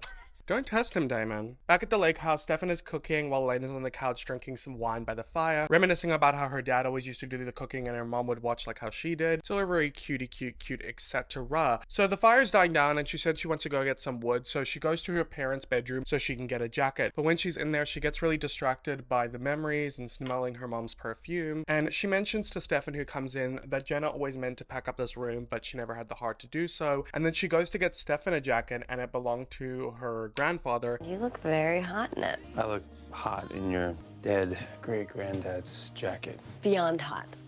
And then they start like making out and stuff, but they make out in the closet against a wall, and Stefan notices that the wall is hollow, so he like starts pulling apart the wood slats and sees that there's a secret door. And when he opens it, there's a little closet filled with all these insane weapons that belong to Elena's parents, implying that her parents, while being a part of the council, also did their fair share of vampire hunting. So we're over at Caroline's house because her mom's at work, and she, Bonnie, and Jeremy have a passed out Luca that they place on the floor. They have candles all around him. Bonnie's gonna perform a spell to get into his head and find out what he knows. It's like a form of hypnotherapy. She lights all the candles with her mind, and Jeremy's like, I'm never gonna get used to that. Oh, come on, that's pretty hot. You know it. And Bonnie gets uncomfortable and asks him to grab her a bowl of water, and she's like to Caroline, what the hell was that? And she's like, oh, come on, it's obvious that he's crushing you, and you really want to be with Traitor Witch over here? And Bonnie's like, well, you know, Luca was nice, like, he understood me, he was different, and besides, you know, it's weird. And Caroline's like, what, because Jeremy's Elena's little brother? And she's like, come on, Bonnie, I'm a vampire, you're a witch, what about our life is normal? Fair point. Then Jeremy comes back, and Bonnie performs her spell, trying to get into Luca's head. So over at the Salvatore House library, Damon and Rick are both getting drunk, talking about Elijah, Damon's new situationship with Andy. Just don't kill her, please. If I did, who would report her death? Because she's the news anchor. That was funny. I like that. Rick says he has to go leave to pick Jenna up, and when he does, Damon hears a noise from the hallway and goes to check it out and sees that Rick has been stabbed. But he still has his ring, guys, so let's chill. It's crazy because if he had given his ring to John, he would be dead. So that wolf Stevie from earlier shows up and attacks Damon by shooting him in the neck with a rain dart, and he passes out. And then a few more wolves show up, including Jules. So while looking through the secret closet, Elena finds some of her ancestor Jonathan Gilbert's journals. Remember those journals that were really important in season 1? Well, she found a lot more of them, okay? And then Stefan says he's gonna go get some firewood so he can give her a moment. So back in Brady's caravan, he gets the go-ahead text from Jules and is giving Tyler a pep talk, being really manipulative actually, saying that his friends have been lying. They're vampires. They're the enemies. And if they break the curse, then all of us wolves are as good as dead. So Tyler's in. So Jenna arrives home to find John in the Gilbert house, and they argue about Jenna letting Elena go to the lake house with Stefan because she says it's none of your business until you file for legal guardianship and there's nothing you can do about it. He calls her negligent, and Jenna's like, she just wanted to get away from you, which I get, so I'm gonna go leave and stay with Rick. And then John is like, how much do you really know about Rick? And Jenna's like, what are you talking about? And he's like, he lied about his wife. She's not actually dead. So you should go ask him about it. John is messy boots galore. So in the Salvatore house, we see that Damon is chained up by the wolves against a chair, being tortured, similar to how he did it to Mason, actually. He's got a collar around his neck that has like these wood pieces sticking in, and every time they pull on it, it like sticks into his neck. It's very disturbing. They continue to torture him and question him about the moonstone, but Damon is not budging. So back at Caroline's house, Bonnie is trying to get into Luca's head, but he's fighting her. But eventually she does get in and asks him why they're working with Elijah. And he says they're working with Elijah because they both want Klaus dead. She asks why do they, and he says because Klaus has her, my sister. Ooh. And while he's in this trance, he says that Klaus has been searching for a way to break the curse without the doppelganger and has forced witches for centuries to help him. She asks how they plan to kill him, and he says after the sacrifice, Klaus will be weak and vulnerable. That's when they'll kill him. The gang's all like, wait, hold on a minute, after the sacrifice? And Luca confirms to kill Klaus, Elena has to die. Boom! Slap sound in my heart, the beat goes on and on and on and on, yeah. Yeah, did you all really think you were safe? Anyway, back at the lake house, Stefan's collecting some firewood and he gets shot by Brady, who then leaves the gun with Tyler and tells him to keep Stefan down, and if he tries to get up, kill him. Stefan begs Tyler to please help him because the bullet punctured his heart. But Tyler doesn't want to help him because he's like, no, I can't let you break the curse first. And he's like, I don't want to break the curse. And then Tyler shoots him in the leg for no reason. And is like, well, I do. I can't be like this forever.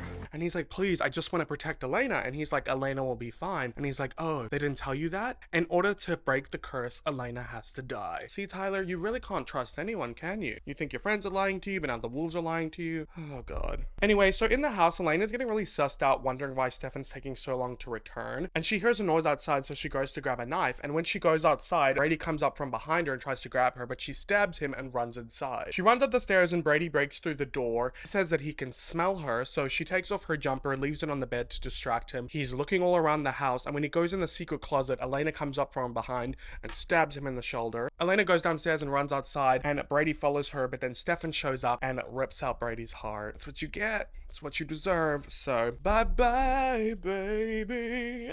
Brady. What a useless character, honestly. I mean, I get it, but like at the same time, like, did he have any impact? Let's look at the spreadsheet. No. Elena hugs Stefan, they have a moment, then she sees Tyler. I didn't know what they were gonna do to you. I didn't want to be like this anymore. So we've heard. And then she hugs him. Whatever. So in the Salvatore house, Jules continues to question and torture Damon about the moonstone, and he still won't answer. But then Elijah shows up with the moonstone. He's like, is this what you all are looking for? He places it on the table and is like, come on, go ahead. The werewolves start running towards him trying to get it, and he starts ripping out their hearts. Jules runs away, realizing she's not going to win. And then that Stevie guy there cowers on the ground. Elijah kills him too. And then he says to Damon, you realize this is the third time I've saved your life, right?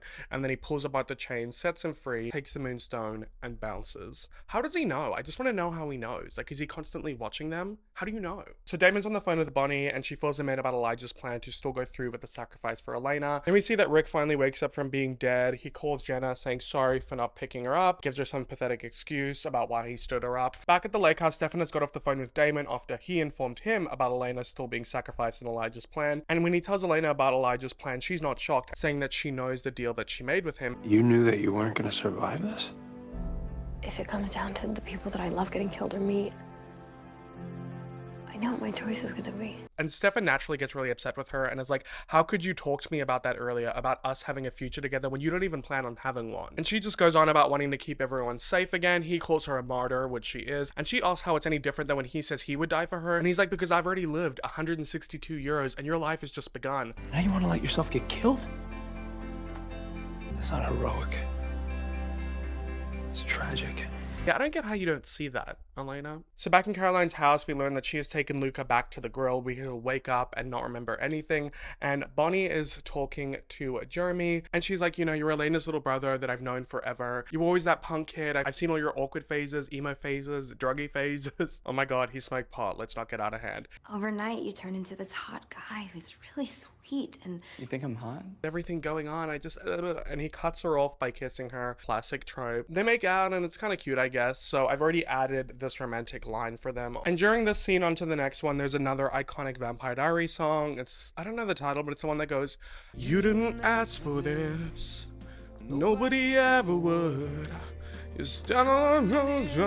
Anyways, so the final scene is kind of like a montage with the song over the background. It starts with the Lockwood house where Carol Lockwood hears a noise, and we see that there is a note on the table addressed to her as Mom, meaning that it must be from Mr. Tyler. We then cut to the grill where Tyler is talking to Matt, tells him, look, there's nothing going on between me and Caroline. I've just been having a tough time and she's been helping me. And yeah, I kind of fell for her because she's incredible, but she loves you, Matt. Okay, and she needs you, and she deserves someone like you. So you be good to her.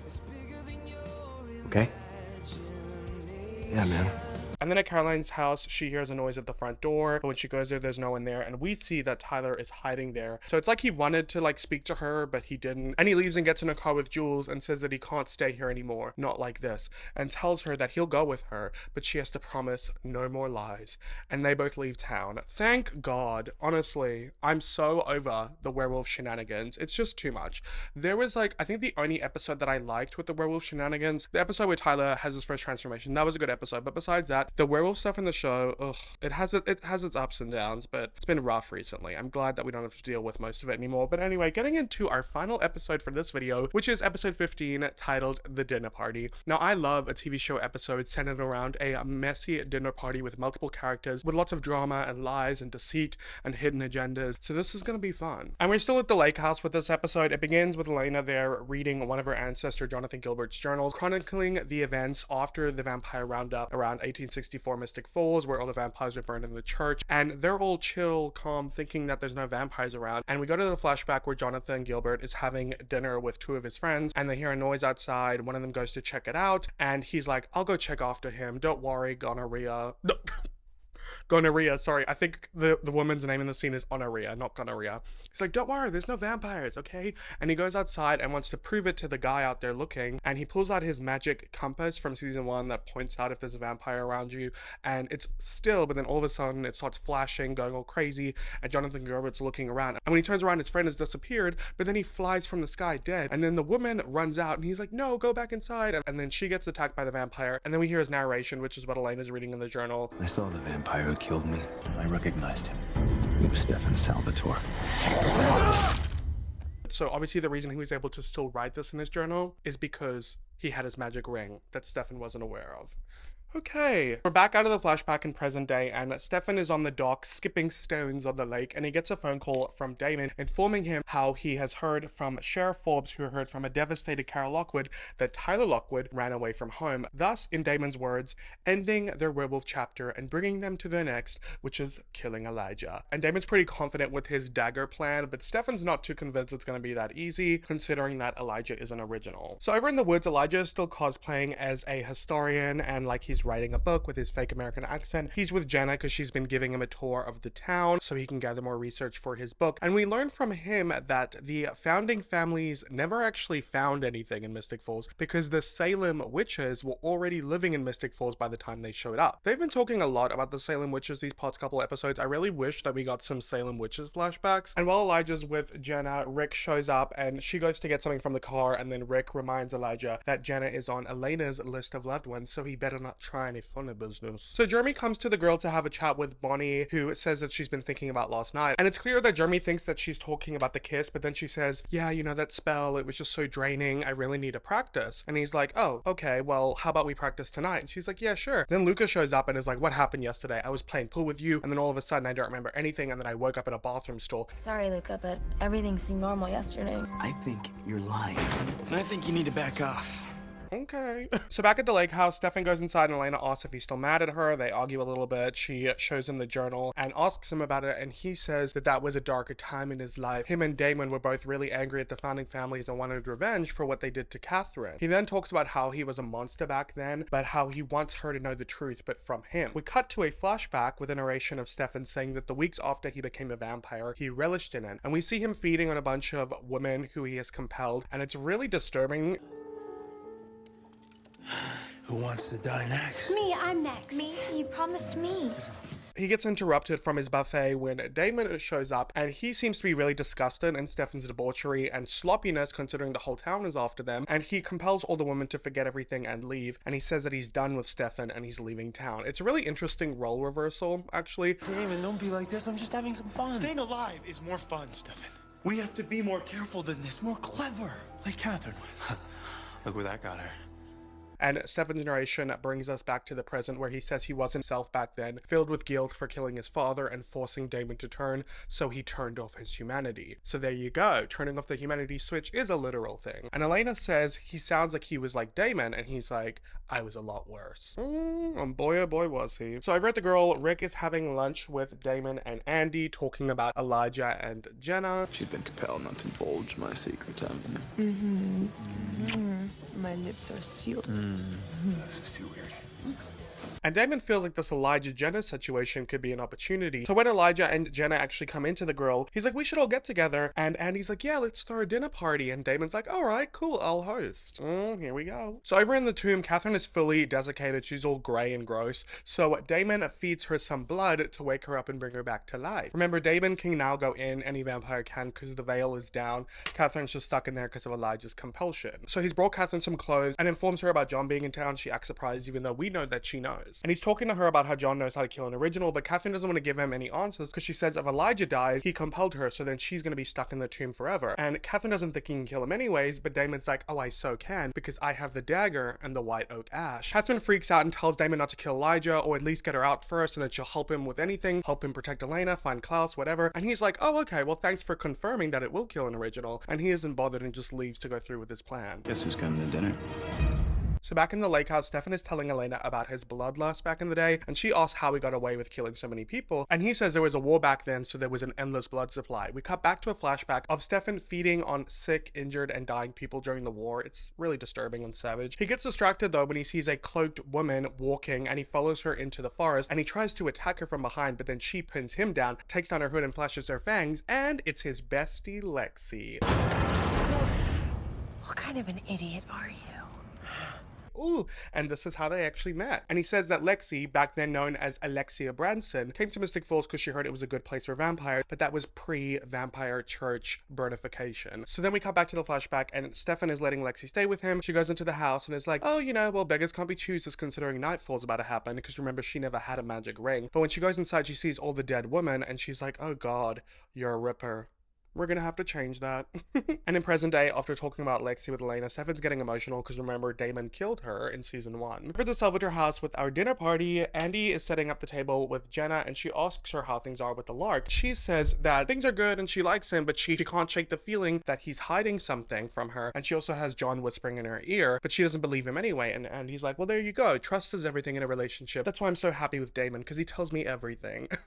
Which is so funny and weird because like he makes her forget everything. So in the Salvatore library, Rick is making it clear to Damon that he doesn't want any funny business happening in the house while Jenna's there, and he makes Damon promise that he's not going to do anything. And Damon's like, yeah, chill, I just want some answers. Then Andy comes in and tells Rick that Jenna needs help with the wine, so he leaves, and she sees Damon pulling out the dagger and some ash, and he tells her that after dinner he wants her to go to the kitchen to work on the dessert with Jenna and tell all the men to come to the library for a drink so he can kill Elijah away from Jenna. John also shows up to the dinner party uninvited, which pisses Jenna off.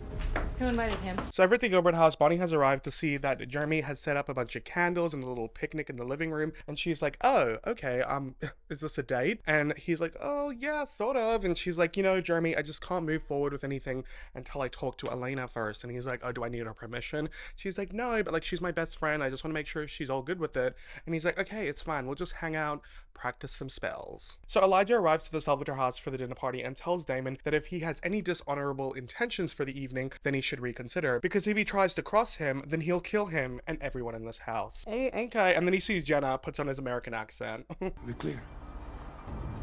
Crystal. Jenna. Wonderful to see you again. How are you?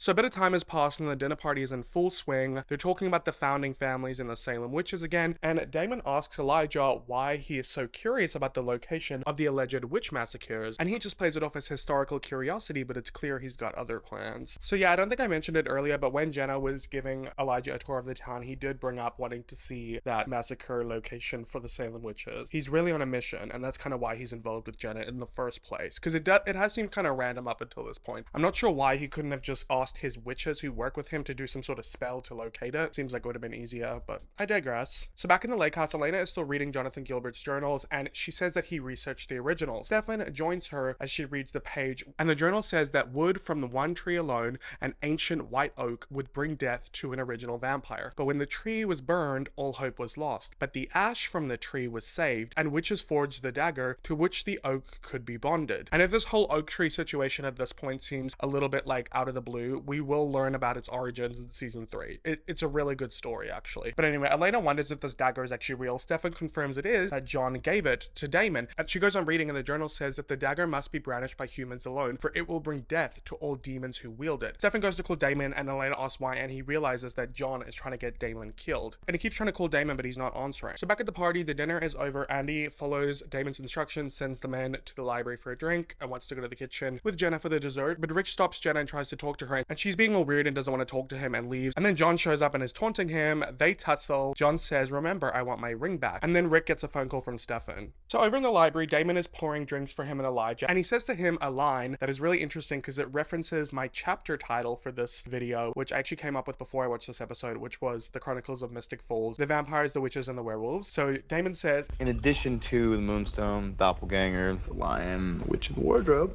you need to find this witch burial ground.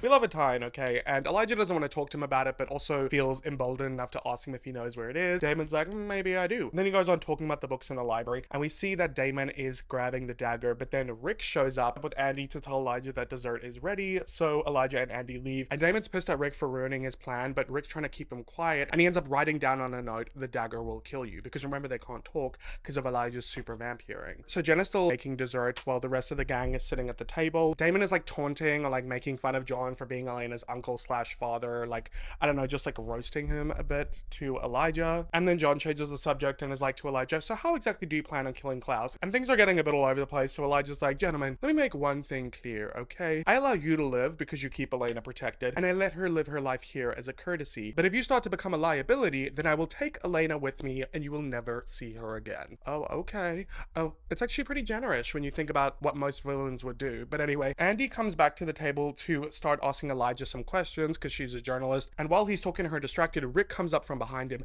and stabs him with a dagger through his heart, through the back of the chair, and his skin goes all veiny and grey. It was honestly so cool. But anyway, Rick pulls the dagger out of Elijah, puts it on the table, and tells Damon to get rid of him before Jenna comes back. So at the lake house, Elena's pissed at Stefan for going behind her back trying to kill Elijah, but he goes on again about just trying to save her life, and she asks if this trip down the past today was just to distract her, and he says no, he was telling her about a time he had given up, because that's exactly what she's doing now. He says Lexi wouldn't have let him give up, and he's not going to let her. It's really sweet actually. And then back in the flashback, we see Lexi walking with Stefan through all of the dying people during the war, and she's trying to convince Stefan why he should turn his humanity back on, and he asks why he would want to let in all that pain again, which is what you have to do when you switch that humanity back on. And she says, because once you can hurt, you can love.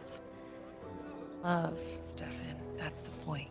oh, beautiful. I love Lexi. She's so wise. Back in the present day, Stefan tells Elena Lexi showed him another way to fight for his survival, and that's all he wants Elena to do. I really like how they were, you know, dropping in hints of Lexi throughout all the previous episodes, and we hadn't really seen or heard much of her since she died. So it was nice how they were sprinkling it in, and then you get all these flashbacks with her, and we get to see how her and Stefan met. I just love Lexi, and it's not the last time we'll see her. So Rick and Damon put Elijah into one of the cells in the Salvatore house, and Rick is still pissed at Damon for lying to him about killing Elijah while Jenna was still in the house. Hey, I am your friend, damn it.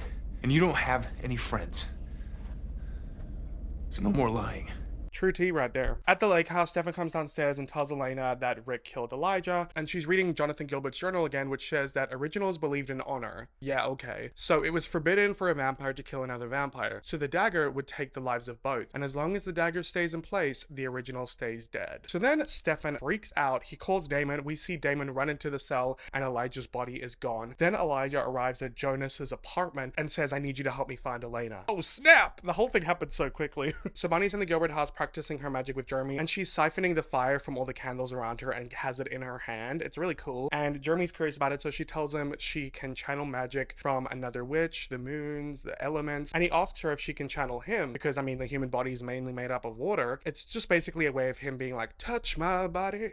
And she does. She puts her hand on him. They get interrupted when Jonas busts through into the living room, and he uses his magic to telekinetically shove Jeremy up against the wall where he is stuck. He goes up to Bonnie and is like, what did my son tell you? And she tells him about how Luca told her that Klaus has his daughter and she wants to help get her back. But then while holding Bonnie's face, Jonas starts performing a spell and she's like crying and in pain.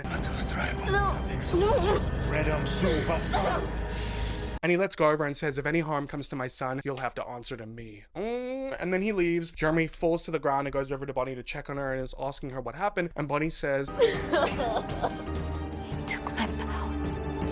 oh my god, this is insane. Just when she was like starting to get the hang of it. But honestly, maybe it's a good thing. She needs a break. Girlie was bleeding, passing out, almost dying. Like, maybe she needs a break. So Elijah arrives to the lake house and does his little trick like he did in episode 10 where he grabbed the coins and threw them in the window. He grabs some pebbles from the driveway, throws it at the house and blows open the front door. Stefan and Elena are hiding there and she's like, it's okay, he can't get in the house. But Elijah's like, I'm a patient man, I'll wait you guys out. And she tells Stefan, let me talk to him, he can't get in the house, okay? So she goes to talk to Elijah and he says that the deal is off, and she's like, I want to renegotiate, but he's not willing to do that anymore. So Elena pulls out a knife that she was hiding behind her arms and says, how are you going to lure Klaus to Mystic Falls after the doppelganger bleeds to death? And he's like, oh please, Stefan wouldn't let you die. And she's like, no, he will heal me with his blood and then I'll kill myself and become a vampire just like Catherine did. And he calls her bluff. So Elena, being pretty brave in this moment, kind of scary, stabs herself in the guts. That takes some guts. Stream Guts by Olivia Rodrigo.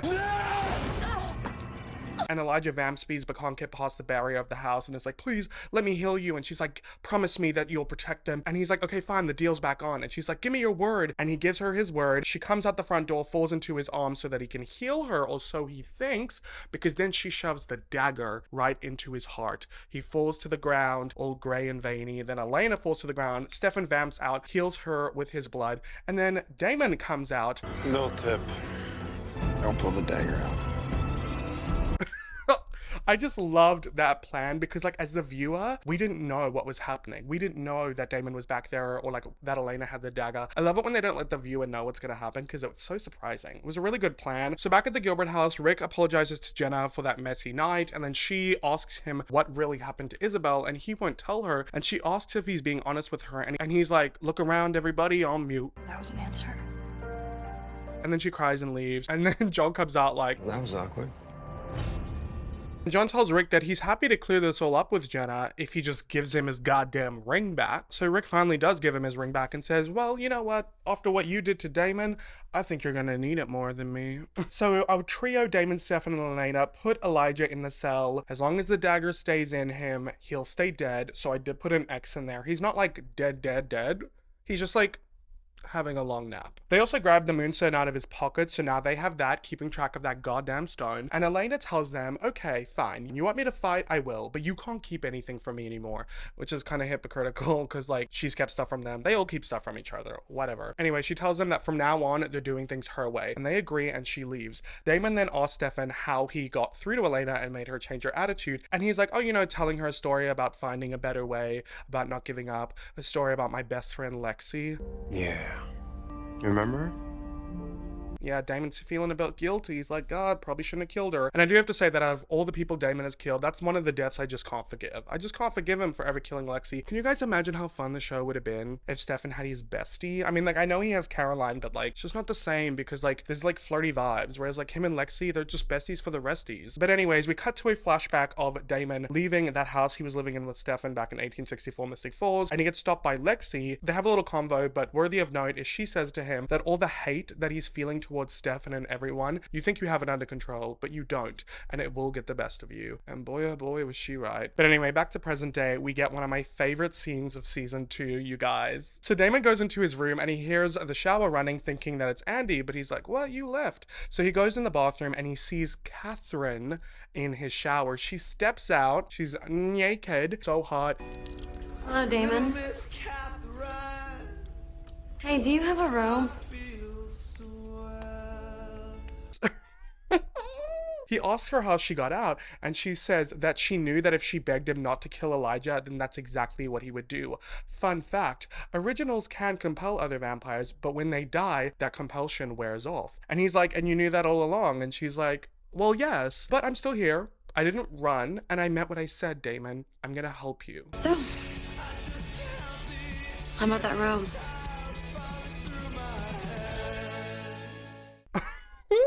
You guys. So yeah, that is the end of this episode and the end of the 8 episodes that I will be discussing in this video. Oh, you guys, this was a bit of a longer one. But let me talk about my overall thoughts of chapter 2 of season 2 at the middle of the season. I really like how the first chapter was all about Catherine on top, and then she flopped. She was on the bottom. She was stuck in the tomb. I really liked seeing all the different scenes of her in the tomb. I found it really symbolic considering everyone thought she was in there originally in season 1, and we got a lot of fun scenes in the tomb with her. Probably one of my favorite parts of this chapter, and I like that now she got out of the tomb and she's back on top. It's like a full circle moment. I really enjoyed all the flashbacks this chapter. My favorite definitely being from the Katerina episode, getting to see Catherine as a human, you know, in Bulgaria, then in England. I really love that. Like, oh, the acting skills, the emotion, the backstory. I love it. I really loved the character of Rose. I loved her introduction and how she kind of fit into the team, and her death was really, although sad, it was really beautiful, and getting to see that connection with Damon. Speaking of Damon, I actually really loved him in these episodes. I really loved his dynamic with Elena. I thought it was really compelling to watch. In fact, on the other end of it, I found Stefan and Elena, like their interactions in this chapter, quite boring, if I'm being honest. Like, I felt like a lot of it was like fighting and breaking up and getting back together. It just was like messy. Whereas like Damon and Elena, to me, was so interesting to watch. Funny enough, something else that I found really interesting about this chapter is the dynamic between Tyler and Caroline. Interesting because I don't really like Tyler, but getting to see Caroline help him and help him through his first transition was really emotional, and I don't know, I really enjoyed it. It was quite a different side of things. It's the kind of the only time we get to see a transition in its full raw entirety, so that was great. And when it comes to Bonnie, I really did not care that much for her storyline with Jeremy. I would have preferred if something romantic happened with her and Luca, and it didn't have to be that he was evil or on the bad side, because I really did enjoy having more witch characters in the show and getting to see that dynamic. I think the witchcraft in this chapter was really entertaining. I loved that episode where her and Luca destroying the moonstone. Oh, that was such a beautiful scene. I even liked when she was channeling him trying to open the tomb. That was really cool. And yeah, when it comes to Rick and Jenna, like, I just don't really care. When it comes to Matt, I don't really care. The John storyline, whatever. So yeah, that's pretty much it. I do like how we're getting a lot of build up for Klaus Klaus, and we're actually going to get to meet him in the next chapter. Really excited to talk to you guys about that because Klaus, iconic. I love the build up. But yeah, that's pretty much it. I really hope you guys enjoyed this video. If you did, please give it a thumbs up and comment down below your thoughts. If you haven't already for some reason, please subscribe and turn on the post notifications bell. If you want to follow me on my social media for behind the scenes and also my thoughts on current events and pop culture, just cute pics, whatever the hell, check that out in the link in description or on the screen. And the playlist for all of these videos are linked below if you want to rewatch them, listen to them while you're getting ready, cleaning, whatever. Make sure you share it with a friend. I put a lot of effort into these videos, so I want you guys to love them as much as I do. Also, remember, I do my Patreon exclusive scene breakdowns on the Vampire Diaries after these videos come out. I'll probably post 2 videos over on Patreon relating to this video. There's already 5 videos up already for the Vampire Diaries, so check that out with the link in the description. And shout out to my Curious Cat and Queen Bee patrons, and a special shout out to my Butterfly besties, Anne, Ashlyn, Audrey B, Hannah, Holly, Justice, Kayla, Kaylee, Misty, Renee, Somerset, and Tracy. And once again, thank you so much to our sponsor today, Endel. If you guys click the link in my description, the first 100 of you will get a free week access to your own personalized soundscapes. Alrighty guys, that's it for me in this video. Thank you so much for watching. I hope to see my next one. We have one more video covering the last 7 episodes of season 2, so keep an eye out for that. I hope to post that within the next month. And as always, I hope that you have a great day or night wherever you're in the world. Bye!